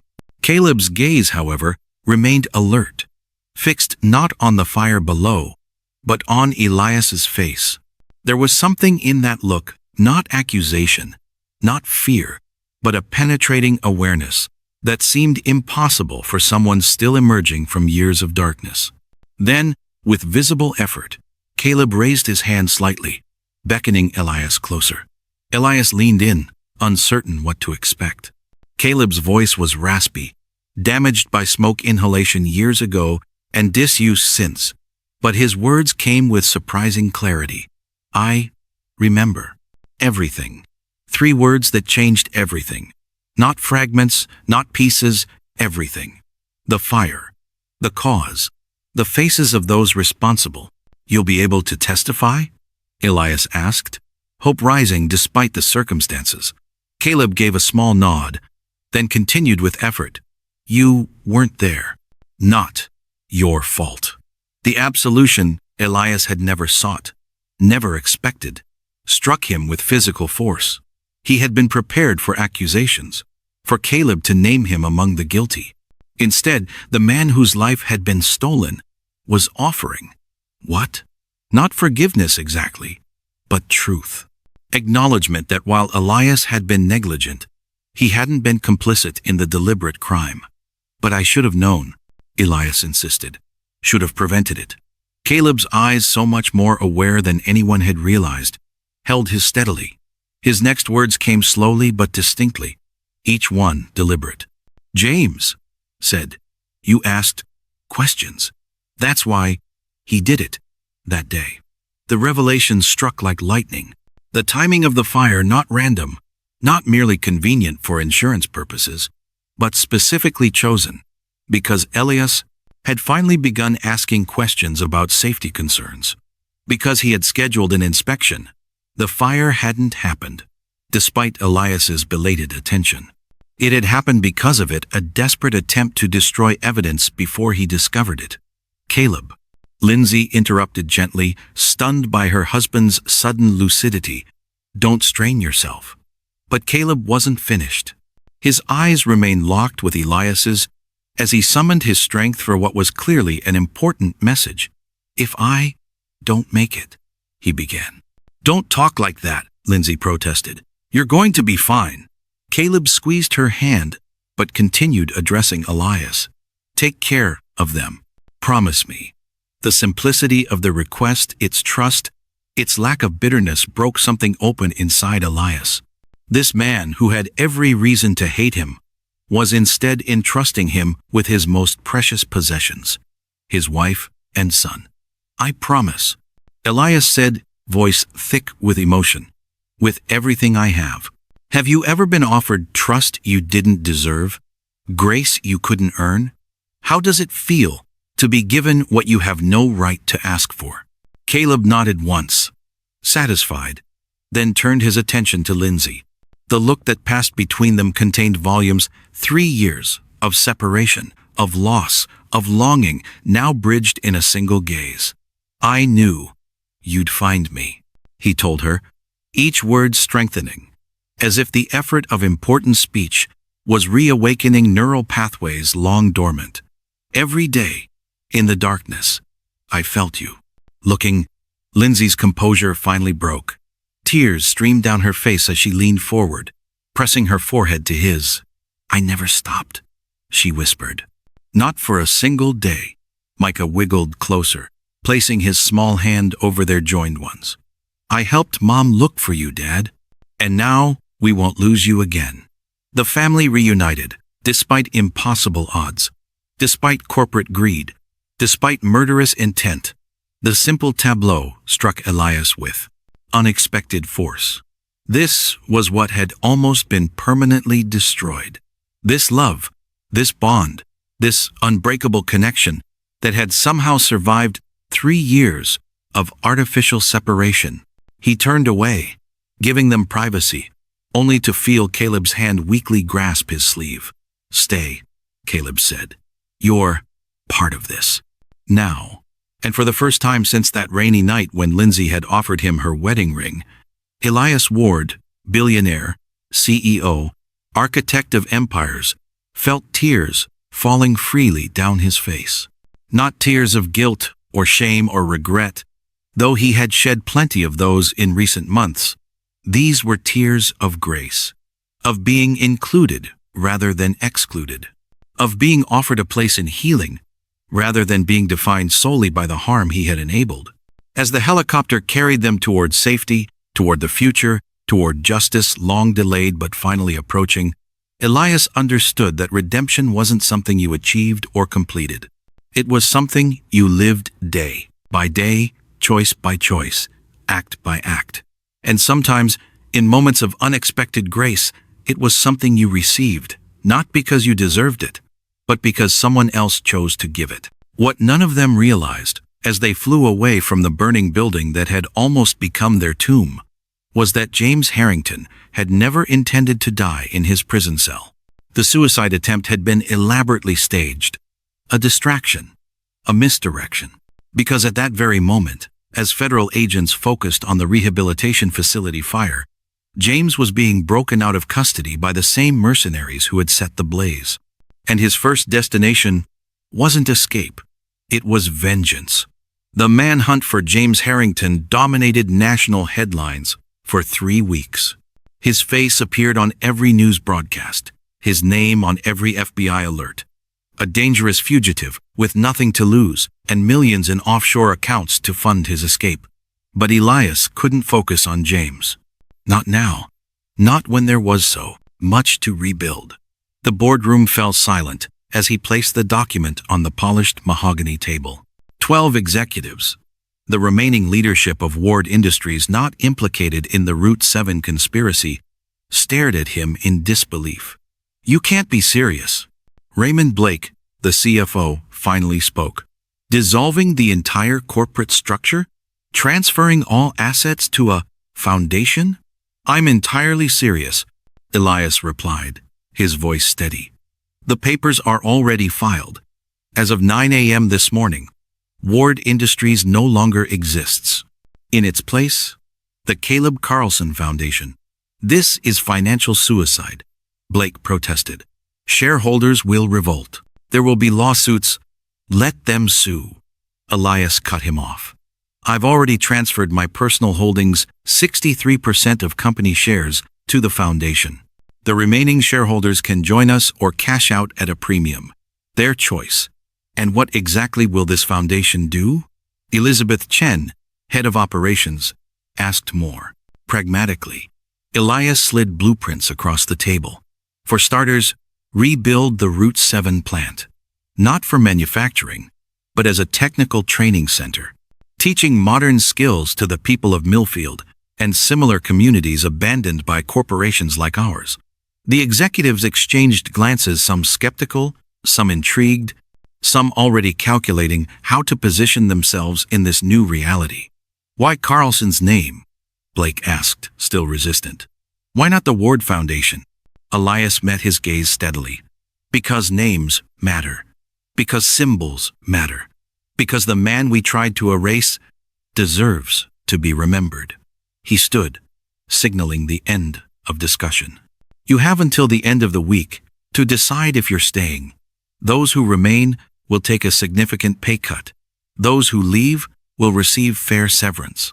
Either way, this company will never again value profit over people. Have you ever witnessed someone completely transform their life's work, tear down what they spent decades building to create something entirely new from its ashes? 3 months later, construction crews swarmed over the Route 7 site. Where the old factory had stood, now rose a modern facility, with classrooms, workshops, and a medical wing dedicated to rehabilitation services. Every aspect of the design reflected input from the community, particularly from Caleb himself, who had continued his remarkable recovery. Elias walked the site daily, overseeing details personally, sometimes sleeping in the temporary office rather than returning to his now modest apartment. His fortune, once measured in billions, dwindled rapidly as he poured resources into not just the training center, but also housing assistance, medical debt relief, and educational scholarships for Millfield residents. The media called it a mental breakdown. Financial analysts declared it corporate suicide. But the people of Millfield saw something else, something like redemption taking physical form in steel and glass and concrete. On a crisp autumn morning, Elias stood at the entrance to the nearly completed facility, reviewing final adjustments with the construction foreman when a familiar car pulled into the parking lot. Lindsay stepped out, followed by Micah, and then, moving slowly but steadily with a cane, Caleb. Elias watched in quiet amazement. The last time he'd seen Caleb, he'd been wheelchair-bound, still struggling to form complete sentences. Now he walked, labored but determined, his lean frame, carrying the visible scars of his journey but also an undeniable strength. "Mr. Ward," Caleb called, voice still raspy but clear. "We thought we'd see how it's coming along." "It's your name on the building," Elias replied, walking to meet them. "You can visit any time." Lindsay surveyed the construction with critical eyes. "It's bigger than I expected." "We expanded the plans," Elias explained. "Added a child care center for students with families, and a full physical therapy department." "Inspired by someone you know?" Caleb asked with the hint of a smile. "Maybe." "Can I see inside?" Micah asked eagerly. Elias glanced at Lindsay, who nodded permission. "I'll take you," he told the boy. "Your parents can join us if they want, or explore on their own." Lindsay and Caleb exchanged a glance, that silent communication of couples who know each other's thoughts. "We'll come with you," Caleb decided. "I'd like to see everything." As they toured the facility, Elias couldn't help noticing the changes in all of them. Micah walked taller, his eyes no longer carrying that wary look of a child who had learned too young that the world could take everything without warning. Lindsay's face had softened, the permanent defensive tension easing from her shoulders. And Caleb, his physical improvements were remarkable, but more striking was the purposeful light in his eyes.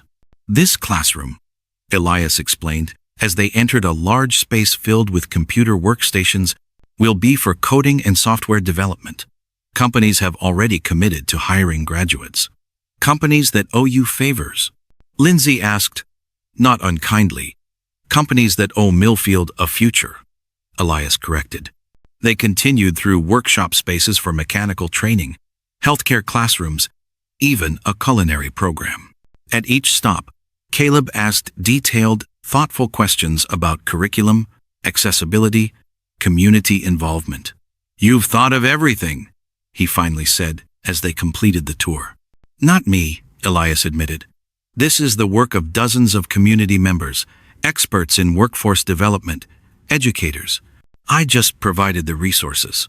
"And the vision?" Caleb added, studying him with that penetrating gaze that seemed to see through all pretense. "This wouldn't exist without your decision to rebuild differently." The acknowledgement coming from the man who had lost so much to corporate greed carried weight that no business award or financial success ever had. Later, as Caleb rested on a bench overlooking the construction, Lindsay approached Elias privately. "The FBI still hasn't found James," she said, voicing the concern that hovered constantly at the edges of their progress. "No?" Elias acknowledged. But security remains in place. For all of you. That's not why I mentioned it. She hesitated. Caleb wants to make a public statement. At the opening ceremony. He wants to tell his story himself. Not through lawyers or depositions. Elias felt alarm rise in his chest. That would make him a public target.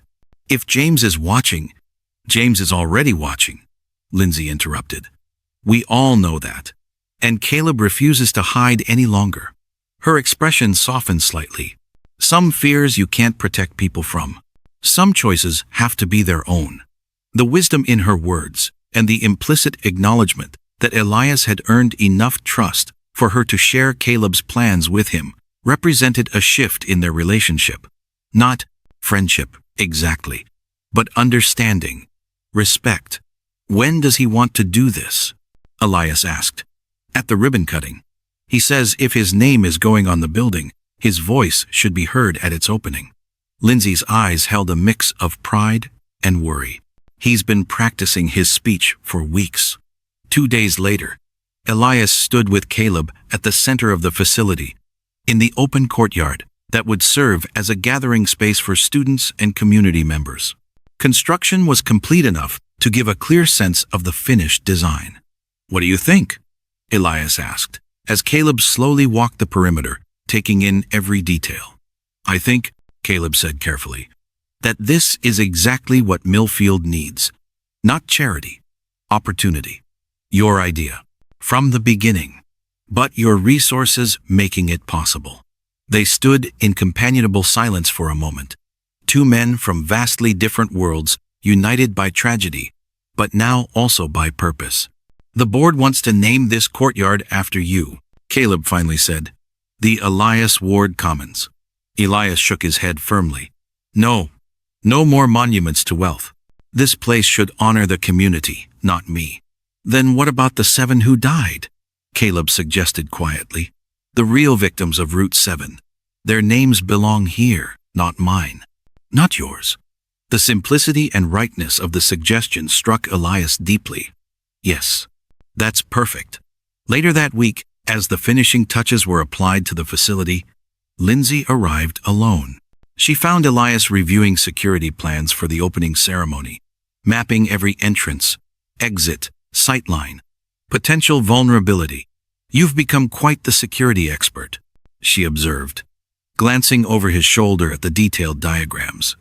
Necessity, he replied. Until James is caught, we can't be too careful. She studied him, this man who had transformed from corporate titan to something else entirely. Someone who spoke of we when discussing her family's safety. Someone who worked 18-hour days to rebuild what his company had broken. Why are you really doing all this? She asked suddenly. And don't say guilt. We're past that. Elias considered the question carefully. Because I finally understand what matters. What actually has value. He gestured toward the facility around them. This isn't charity or penance. It's correction. Rebalancing scales that were never meant to be so uneven. And your fortune? Your company? Your life's work? Was hollow, he said simply. Built on sand. This, he indicated the training center.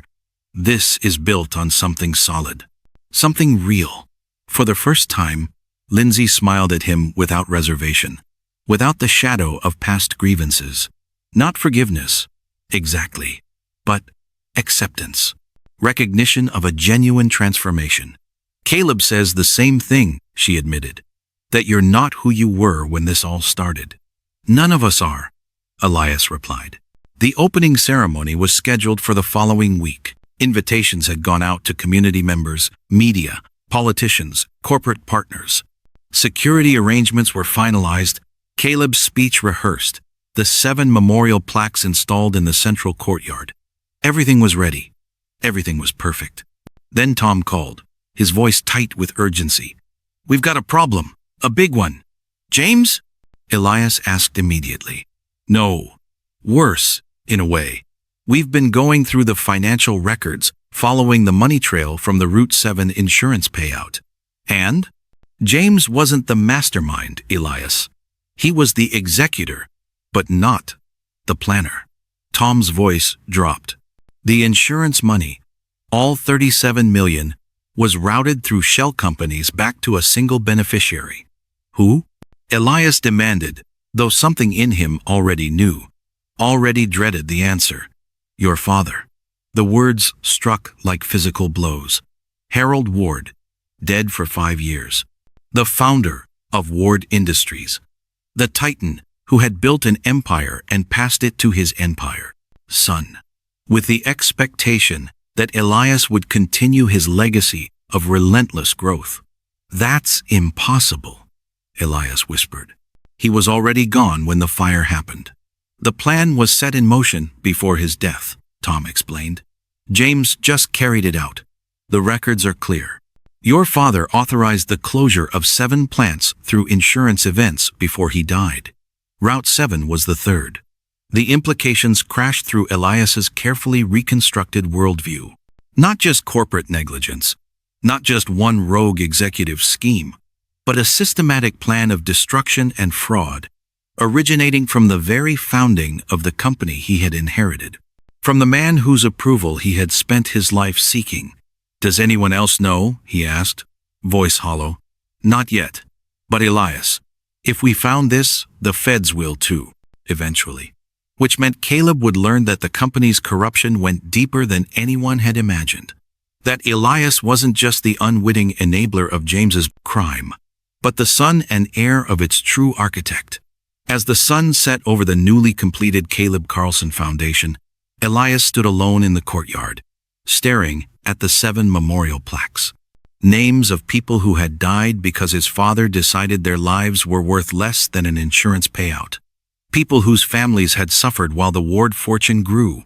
He had torn down his company, given away his fortune, dedicated himself to rebuilding what had been broken. But could any of that atone for a sin that ran so deep? Could anything he built ever be clean when its very foundation was soaked in blood? Some men built empires of steel and glass and money. Others built legacies of lies and death and suffering, disguised as business. And now Elias Ward, son of a murderer, stood amid the ruins of both, trying to build something money couldn't measure and blood couldn't stain. Redemption. Tell them or I will. Lindsay's voice was quiet but firm as she confronted Elias the morning of the opening ceremony. The revelation about Harold Ward's involvement had spread not publicly, but to the inner circle investigating the Route 7 conspiracy, including Lindsay and Caleb. They deserved to know who really orchestrated their suffering, she continued, watching Elias's face carefully. Those 7 families. The whole town. Outside the newly completed Caleb Carlson Foundation, crowds were already gathering. The parking lot filled with cars bearing license plates from across the state. News vans set up satellite equipment. Security personnel conducted final sweeps, hyper-vigilant with James still at large. If I tell them, Elias said, it could jeopardize the legal case. The defense will claim I'm throwing my dead father under the bus to save myself. And if you don't tell them, you're continuing the lie, Lindsay countered. Starting this new chapter with the same old secret. The truth of her words cut deep. Elias had dismantled his empire, given away his fortune, dedicated himself to rebuilding what had been broken. But was it all just another lie if he hid his father's central role? I'll tell them, he decided finally, not in my speech, but afterwards, to the families privately, then publicly, once the prosecutors approve. Lindsay studied him, weighing his sincerity. Finally, she nodded. Good. Caleb will be here soon. He insisted on arriving on his own, walking in through the front entrance with everyone else. The symbolism wasn't lost on Elias. No back doors, no special treatment. Caleb Carlson would enter the building bearing his name as a member of the Accents community it was built to serve. As Lindsay turned to leave, Elias asked the question that had haunted him since discovering his father's involvement. Does Caleb blame me, now that he knows? She paused, considering. Caleb says sons aren't guilty for their father's sins, but they are responsible for what they do with the inheritance, both the money and the truth. Her words followed Elias as he made final preparations, greeting dignitaries, reviewing security one last time. The weight of legacy, both what he had received and what he would leave, pressed on him like a physical burden. At precisely 10 o'clock, the crowd outside fell silent as Caleb appeared at the edge of the gathering. Leaning slightly on a cane, but otherwise walking unassisted, he moved slowly through the parted crowd. Beside him walked Micah, small face solemn with the importance of the occasion. The assembled townspeople, many of whom had worked at the original Route 7 plant, watched in reverent silence. For them, Caleb was more than just a survivor or a symbol. He was living proof that Millfield itself could rise again from the ashes of corporate abandonment. Have you ever witnessed a moment when a community collectively holds its breath, when the air itself seems charged with hope so fragile it might shatter if acknowledged? Caleb reached the ribbon stretched across the main entrance, where Lindsay joined him. Together with Micah, they stood as a family reunited against impossible odds.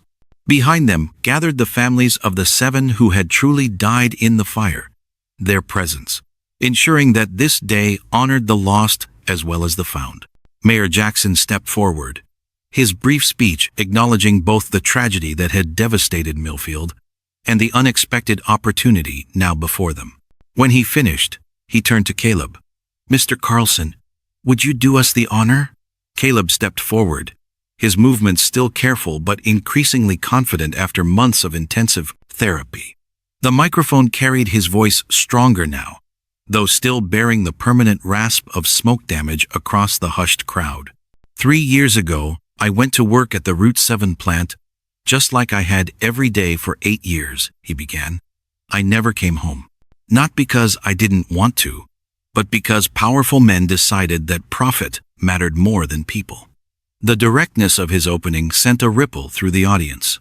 This was not going to be a sanitized corporate ribbon cutting. For 3 years, my wife sold everything we owned to feed our son. For 3 years, my boy grew up believing his father was dead. For 3 years, I lay in a hospital bed, separated from everyone I loved, because acknowledging my survival would have exposed a deliberate crime. Caleb paused, his gaze finding Elias standing to the side of the stage. Not accusatory, but unflinching in its truth. The easy thing would be to stay angry, to demand punishment without possibility of redemption, to see only enemies where there might be allies. He gestured to the building behind him. This place exists because someone chose a different path. Not because it was easy or comfortable, but because it was right. Not because it erases the past, but because it creates a future. From the crowd, someone called out, "We love you, Caleb." Others joined in, applause building into a wave of support that seemed to physically strengthen the man at the microphone. When the noise subsided, Caleb continued, "This building bears my name, but it belongs to all of us. To the families who lost loved ones in the fire, to the workers who lost livelihoods when the plant closed, to the children who will learn new skills here, to everyone who believes that Millfield deserves more than to be abandoned and forgotten." He beckoned Elias to join him at the center of the stage, a gesture few in the crowd understood the full significance of. Reluctantly, Elias moved forward, aware of the mixed reactions his presence evoked. Some faces showed gratitude for the investment in their town. Others displayed lingering suspicion of the man whose company had brought so much suffering. "Mr. Ward," Caleb said, loud enough for the microphone to capture, "would you do the honor of cutting this ribbon with me, together?" The symbolic weight of the invitation silenced the crowd. This was no mere politeness to a donor. This was a public declaration that rebuilding required both sides, those who had suffered and those who had caused suffering, to move forward together. With steady hands, Caleb and Elias took the oversized ceremonial scissors. As the blades cut through the ribbon, cheers erupted from the crowd, releasing the tension that had built during Caleb's speech. People surged forward, eager to enter the facility that represented hope for a town long abandoned by economic opportunity.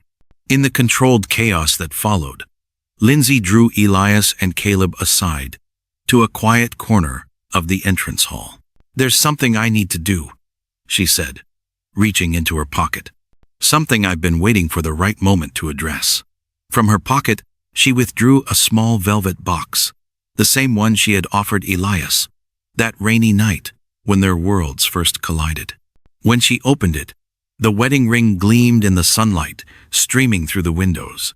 "This belongs to you now," she said, holding it out to Elias. He stepped back, confused and alarmed. "No, Lindsay. It's yours. It's Caleb's. I returned it to you. And now I'm returning it to you," she insisted. "Not because we need money. Not because it doesn't matter to us."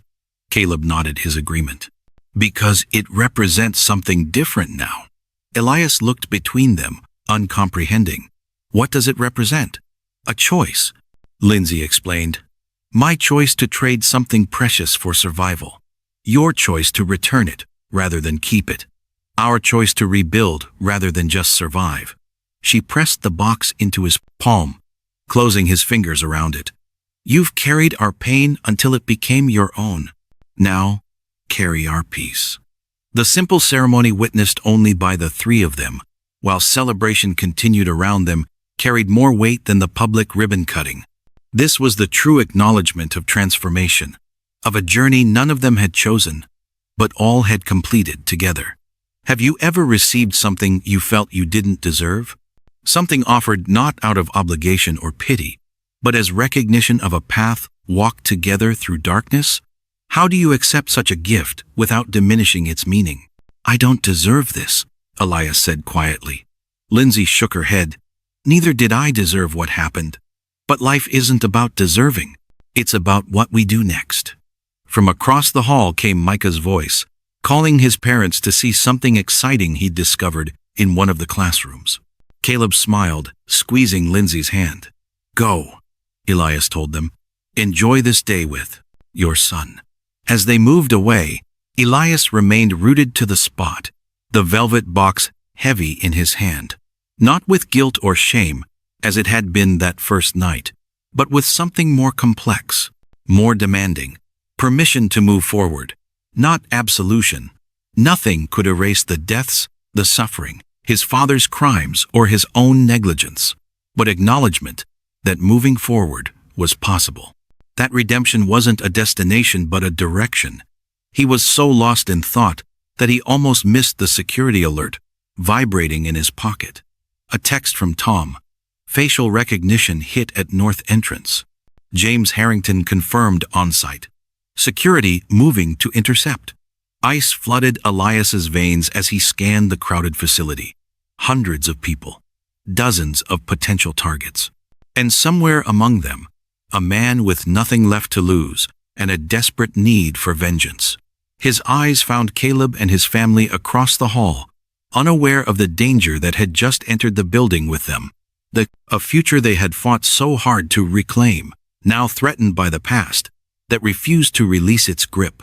Elias clutched the ring box tightly as he moved toward them, already calculating angles, distances, the fastest way to get them to safety.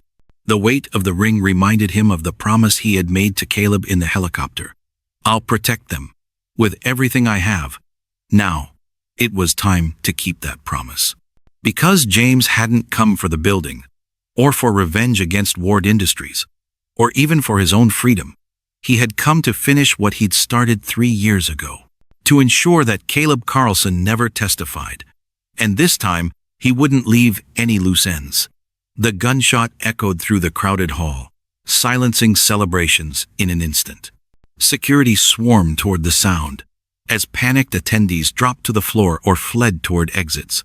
Elias had reached Caleb and Lindsay seconds before, pulling them behind a concrete pillar as chaos erupted.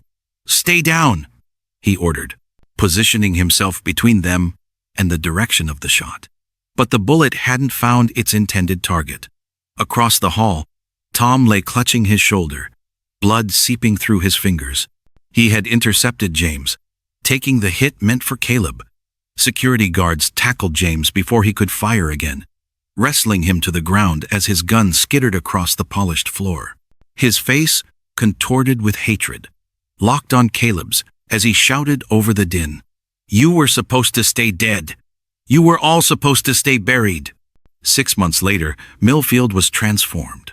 Not just physically, though. The Caleb Carlson Foundation now hummed with activity daily, but in spirit. The town that had been dying a slow death of abandonment now buzzed with purpose.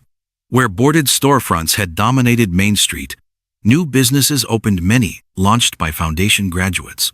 The community garden, once a sad patch of weeds on an empty lot, now flourished, providing fresh produce to local families. The elementary school, which had faced closure due to declining enrollment, added a new classroom to accommodate children of families moving back to Millfield for opportunities at the foundation. Small changes compounded. Houses received fresh paint. Sidewalks were repaired. The town square hosted weekend markets where locals sold crafts and produce. Pride returned to a place that had been forgotten by the world but refused to forget itself. At the center of this renaissance stood the Carlson family. Caleb's recovery continued steadily, his physical therapy now incorporated into the foundation's rehabilitation program, where he worked alongside other patients, sharing encouragement and hard-earned wisdom about the journey back from devastating injury. Lindsay directed the foundation's family support services, transforming her years of struggle into a blueprint for helping others navigate crisis.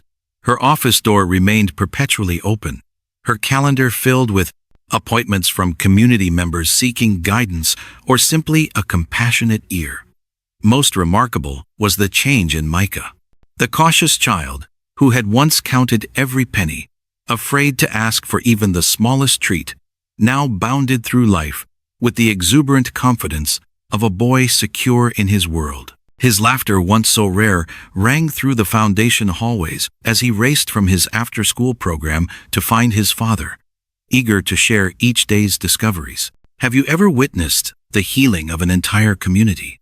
Not just buildings restored or economies revived, but the invisible mending of collective spirit, hope replacing resignation, possibility overriding desperation. Elias observed these transformations from a different position than he'd ever occupied before. Not from above as the wealthy benefactor, but from within as a participant. He'd taken a small apartment above the hardware store on Main Street, trading penthouse views for proximity to the work that now defined his days.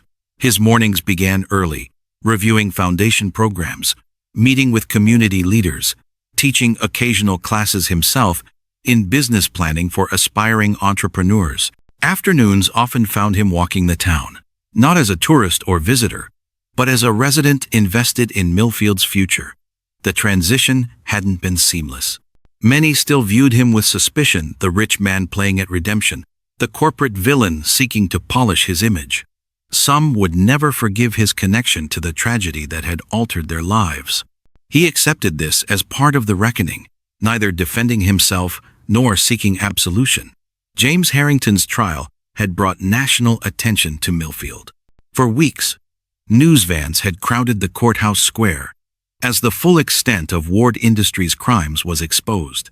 Harold Ward's posthumous implication as the architect of multiple deadly insurance events had shocked business circles and brought fresh scrutiny to corporate practices nationwide. Caleb's testimony had proven decisive. His clear recollection of seeing James tampering with safety equipment the night of the fire, combined with financial records showing the money trail to Harold Ward, had sealed the case.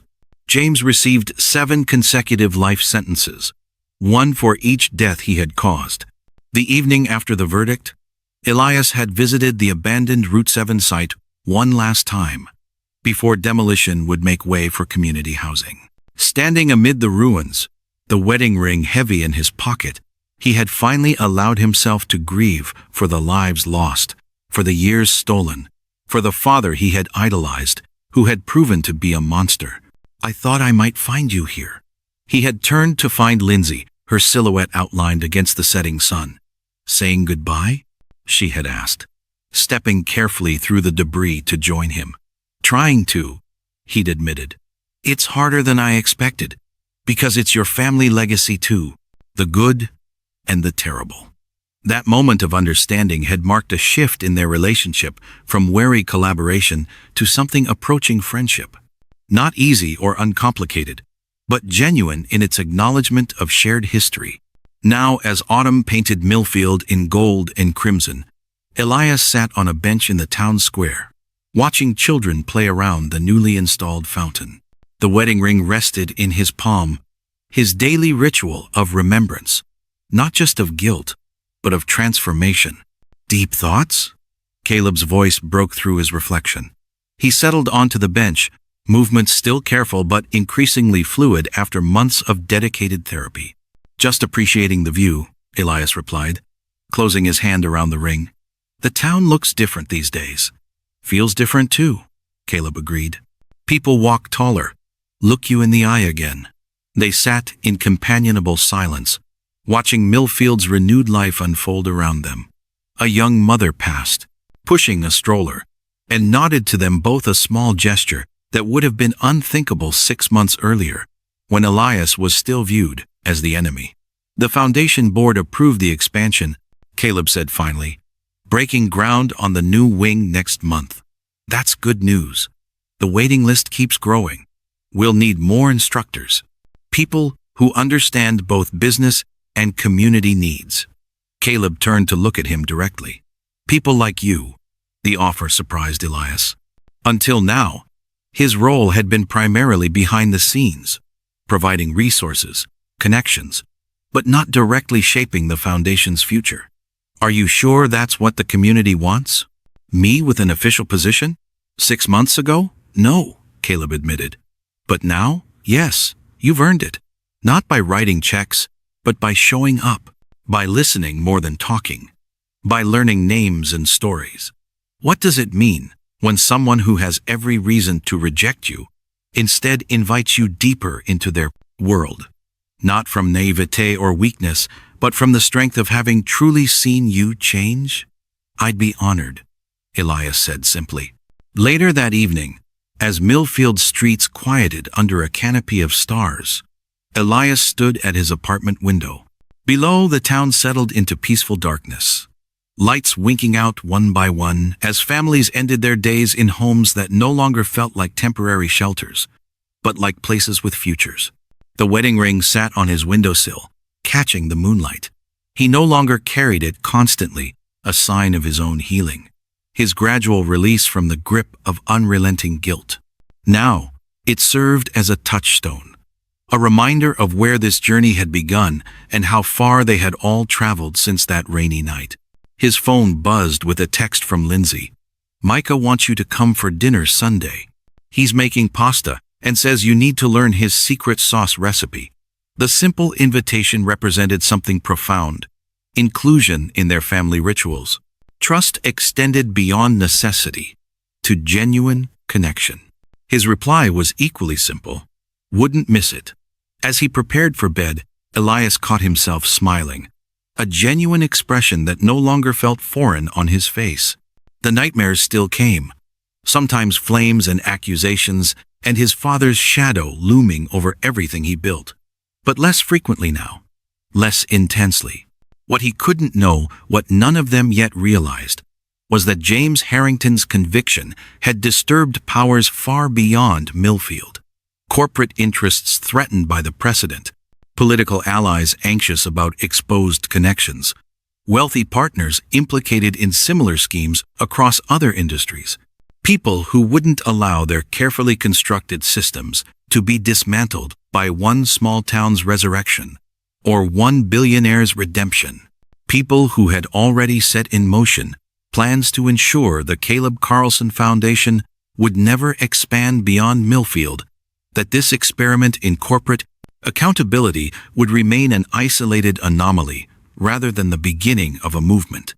Elias stood at the precipice of understanding a truth both beautiful and terrifying. Redemption is never a solitary journey. It ripples outward, challenging others to confront their own complicity, threatening entrenched powers that profit from the very systems being questioned.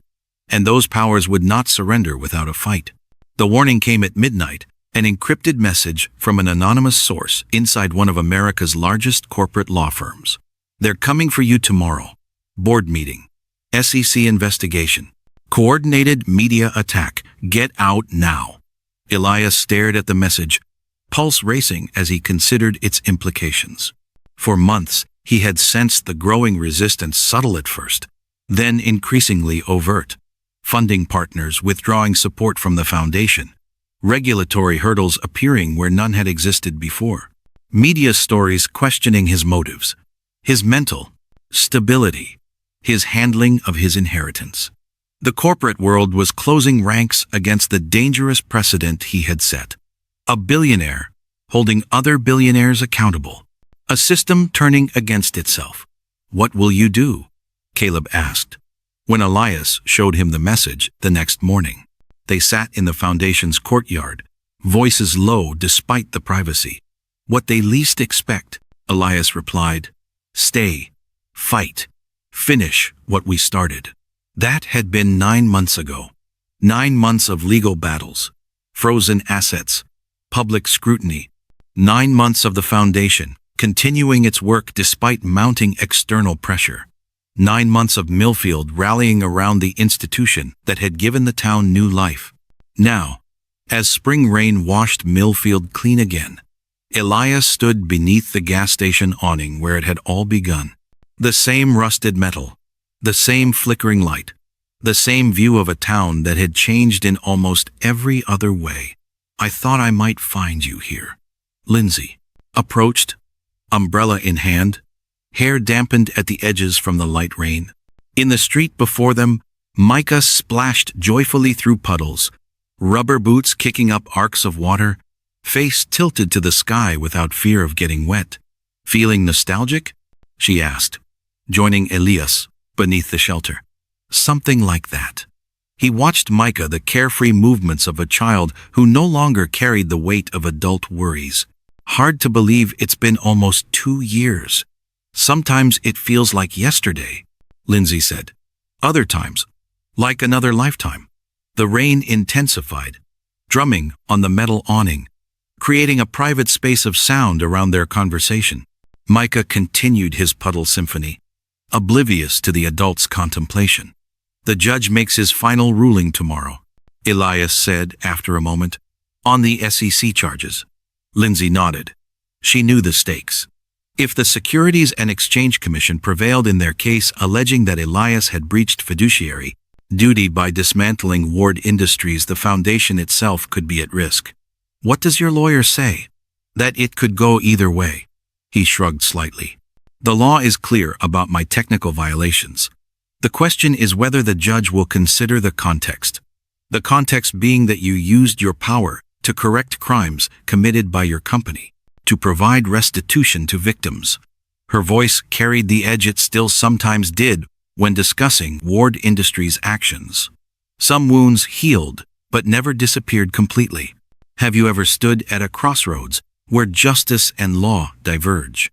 Where doing right might still be technically wrong in the eyes of a system designed to protect wealth and power above all? Caleb's testimony made a difference, Elias acknowledged, putting a human face to the corporate actions. The judge seemed moved. I still can't believe they tried to paint you as mentally unstable, Lindsay said, anger flashing in her eyes. That temporary insanity narrative they pushed, as if only madness could explain a billionaire choosing people over profit. It's the only explanation that makes sense to them. Elias smiled slightly. A broken system can't recognize health when it sees it. They fell silent, watching Micah's uninhibited joy in the rain. The boy had grown inches in the past year, his face losing some of its childish roundness, but none of its light. He asked me something interesting yesterday, Lindsay said finally, about forgiveness. Oh? He wanted to know if I've forgiven the people who hurt his dad, who separated our family. She pushed a strand of damp hair from her face. It's been on his mind since his Sunday school lesson about forgiveness being a gift you give yourself. What did you tell him? Elias asked, genuinely curious about her answer. That forgiveness isn't about pretending something didn't happen or that it didn't hurt. It's about refusing to let that hurt control your future. She turned to face Elias directly. And that sometimes forgiveness is a daily choice, not a one-time decision. The weight of her words settled between them an acknowledgement of the complicated path they had walked together. From that first rain-soaked encounter to now, standing beneath the same awning but as fundamentally changed people. Do you think about that night? He asked suddenly. When you offered me your wedding ring. Sometimes, she admitted. Less often now. I still have it, you know. The ring. I know. I've wondered many times, what would have happened if I'd just given you the money that night? If I hadn't bought the ring? If our paths had never crossed again? He watched Micah leap particularly high over a puddle, arms outstretched as if flying. If Caleb would still be lying in that hospital room, alone, unknown. Lindsay considered this alternate history, her expression thoughtful. Maybe someone else would have found him eventually. Or maybe not. She shrugged slightly. That's the thing about choices. We never really know all the consequences they'll create. Funny, isn't it? Elias mused. Everything started with a trade. A wedding ring for grocery money. A fair one, I insisted. The memory brought a smile to her lips now, though it had been born of desperation. And then, more trades followed. Truth for secrecy. Justice for comfort. The past for the future. Elias turned the progression over in his mind. Each one changing us. Changing Millfield. When was the last time you traced the path of choices that led you to this exact moment? The crossroads, the detours, the unexpected connections that shaped your journey. The rain began to ease. Sunlight breaking through clouds to cast dappled patterns across the wet pavement. Micah looked up, face shining with delight at the sudden appearance of a rainbow arcing over Millfield. Mom, Elias, look, he called, pointing skyward with the uninhibited excitement that had returned to his life along with his father. They joined him in the street, puddles soaking Elias's shoes, no longer Italian leather, but practical boots better suited to Millfield's weather and his new life. The three of them stood together, faces tilted upward at the vivid colors bridging the storm clouds and clearing sky. Dad says rainbows are promises.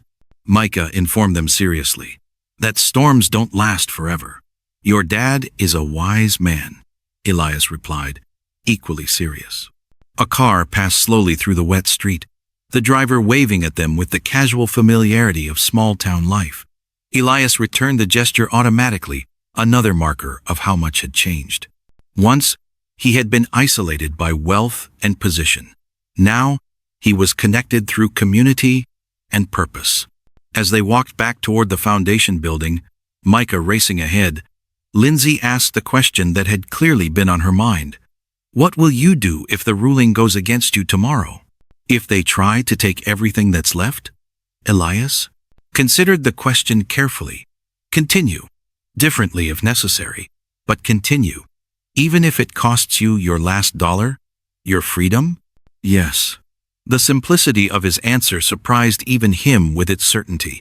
Lindsay studied him, searching for hesitation and finding none. You know, when we first met, I thought you were just another rich man playing at charity, easing your conscience without risking your comfort. You weren't wrong, he acknowledged. But I am now. She gestured toward the foundation building visible in the distance, its new wing nearly complete, despite the legal challenges. This isn't about guilt anymore, is it? It's about justice. About right action, regardless of personal cost. For both of us, I think. Elias matched her pace as they followed Micah's zigzagging path through puddles. You could have taken the money and disappeared once Caleb was safe. Started fresh somewhere beyond the reach of James and his allies. Instead, you stayed. Built something that helps others like you. We both found something worth fighting for, she agreed. They reached the foundation entrance, where Caleb waited, leaning less heavily on his cane than he had months before. His face brightened at the sight of his son racing toward him. Daddy, I saw the biggest rainbow ever! Micah launched into an elaborate description, hands gesturing wildly, to indicate the rainbow's impressive dimensions. Watching them together, father and son, their bond stronger for having been tested by separation, Elias felt something settle in his chest. A certainty that transcended tomorrow's legal ruling or whatever challenges corporate America might still throw at them. Lindsay moved to stand beside him, observing the scene with similar, quiet joy. "You know what the strangest part of all this is?" she asked softly. "What's that?" "Forgiveness wasn't what I expected." She turned to meet his gaze directly. "It wasn't a moment, a declaration, a dramatic release. What was it?" "Then? This." She gestured to encompass the foundation. "Millfield, the four of them standing together after the rain. Living alongside someone who hurt you, watching them change, changing yourself, building something new together." The profound simplicity of her insight struck Elias deeply. Not absolution as an event, but as a living, breathing reality they constructed daily through actions and choices. "I never asked for your forgiveness," he said quietly. "Never thought I deserved it." "That's precisely why it became possible," she replied. "Not because you demanded it or expected it, but because you lived as if redemption mattered more than being forgiven." As they joined Caleb and Micah, moving together into the foundation building that stood as physical testament to transformation, Elias understood what Lindsay meant. He wasn't living in a state of being forgiven. He was living inside forgiveness itself, the daily, demanding work of creating justice, where there had been injury, truth where there had been deception, hope where there had been despair. What none of them could know, as they entered the building bearing Caleb's name and housing their collective vision, was that tomorrow's judicial ruling would bring neither victory nor defeat, but something far more challenging. A choice that would test everything they believed about justice, about redemption, about the true cost of transforming a broken system from within. Because sometimes, living inside forgiveness means facing its most difficult demand, the willingness to extend to others the same grace you yourself have received. The judge's gavel fell with a crack that silenced the packed courtroom. In the matter of the Securities and Exchange Commission versus Elias Ward, this court finds in favor of. He paused, scanning the room over his reading glasses. Neither party. Murmurs erupted as the judge continued. Mr. Ward technically violated fiduciary duties to shareholders. This is undisputed. However, those duties were in direct conflict with a higher moral obligation to correct grievous wrongs perpetrated by Ward Industries. Elias sat motionless, barely breathing, as the ruling continued. Therefore, this court orders neither penalties nor restitution, but rather a compromise. The Caleb Carlson Foundation may continue its work, but must operate as a separate entity from any remaining Ward assets. Mr. Ward may serve on its board, but not as director. And the judge leaned forward, his gaze intense. Mr. Ward must offer the same opportunity for redemption to James Harrington that was offered to him. The courtroom erupted. Redemption for James? The man who had murdered 7 people? Who had tried to kill Caleb twice? Who had orchestrated years of suffering for countless families? Impossible, Elias whispered to his lawyer. He's asking the impossible. 5 years later, Elias stood on the observation deck of the Caleb Carlson Foundation's newest, building a modern tower of glass and sustainable materials rising from what had once been the corporate headquarters of Ward Industries in downtown Chicago. Below him spread the city where he had once commanded an empire of wealth.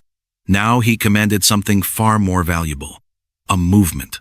The foundation had expanded beyond Millfield, opening branches in 12 cities across the Rust Belt, each one a former company town, abandoned by corporations seeking cheaper labor overseas.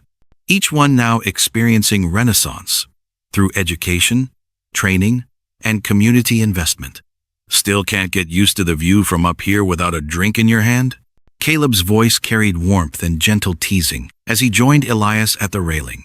His limp was barely noticeable, now the only visible reminder of his injuries the thin scar that traced his hairline. Old habits, Elias acknowledged with a smile, though the view's better now. Below them, the foundation's courtyard bustled with activity students moving between classes, community members attending workshops, families gathering for the weekly farmers market that had become a neighborhood institution.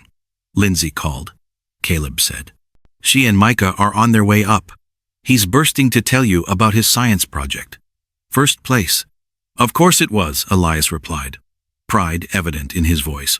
Micah was 11 now, bright, curious, compassionate in ways that children who have witnessed both suffering and healing often are. As they waited, Elias's hand moved automatically to his pocket, fingers finding the familiar shape of the velvet box he still carried. Not constantly anymore, just on significant days. Like today. Do you ever think about that judge's ruling? He asked suddenly. About James? Caleb nodded slowly. Every time I visit him, the monthly visits to the prison hospital where James Harrington now lived, his body ravaged by aggressive cancer, his mind still sharp with bitterness, had become, quote, part of Caleb's routine.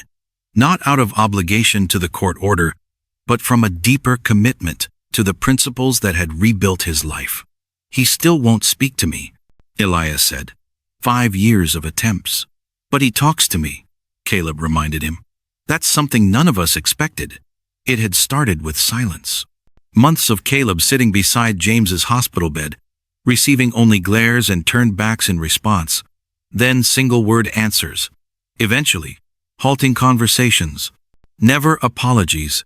James remained incapable of that fundamental human gesture, but something adjacent to honesty had grown between victim and perpetrator.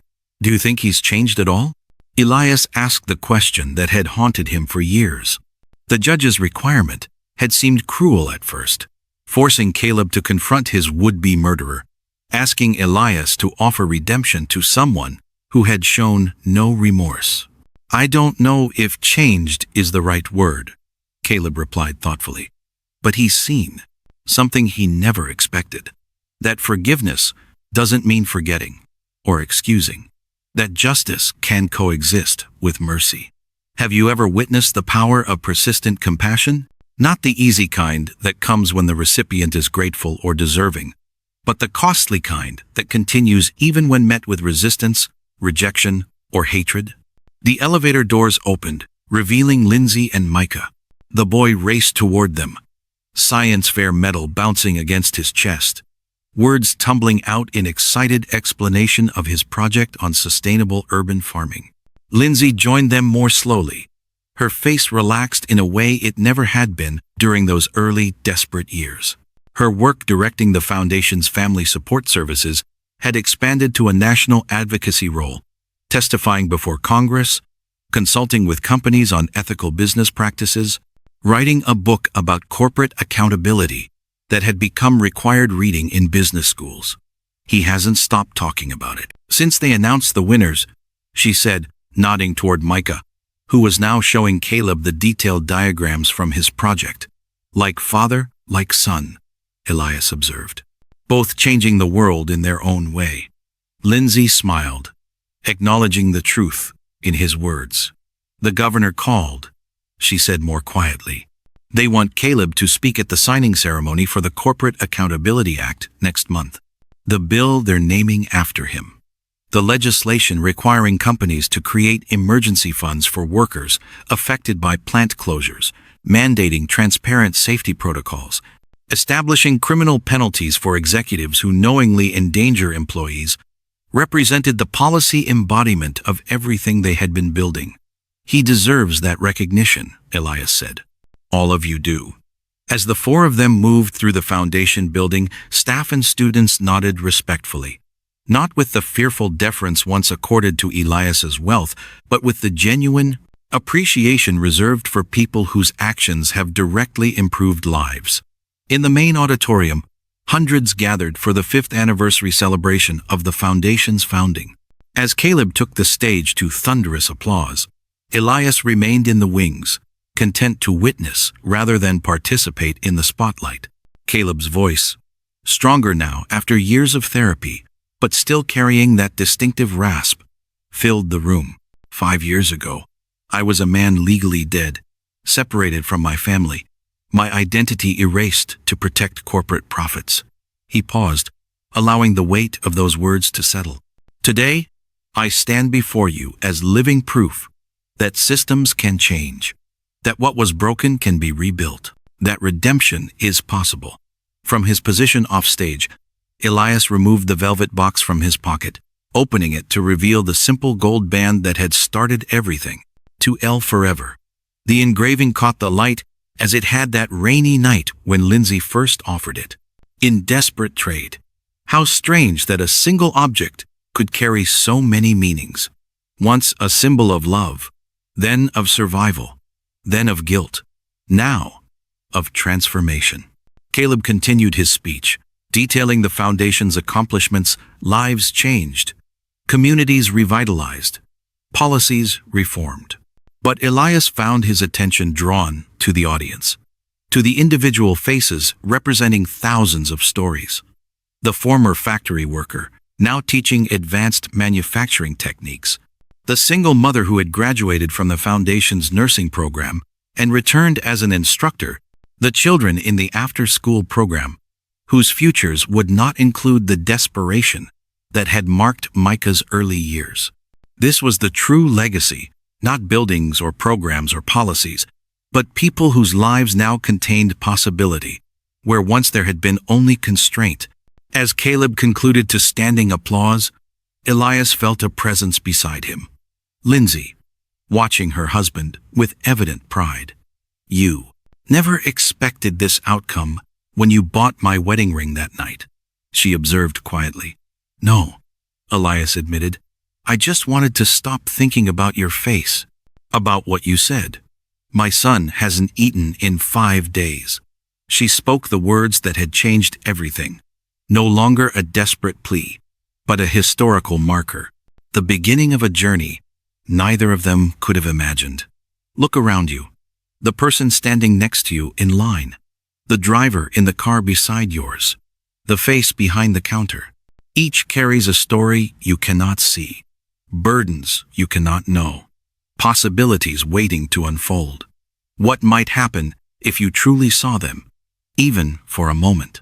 Later, as guests mingled at the reception, Elias found himself approached by a young journalist, the kind of earnest, idealistic reporter he once would have avoided.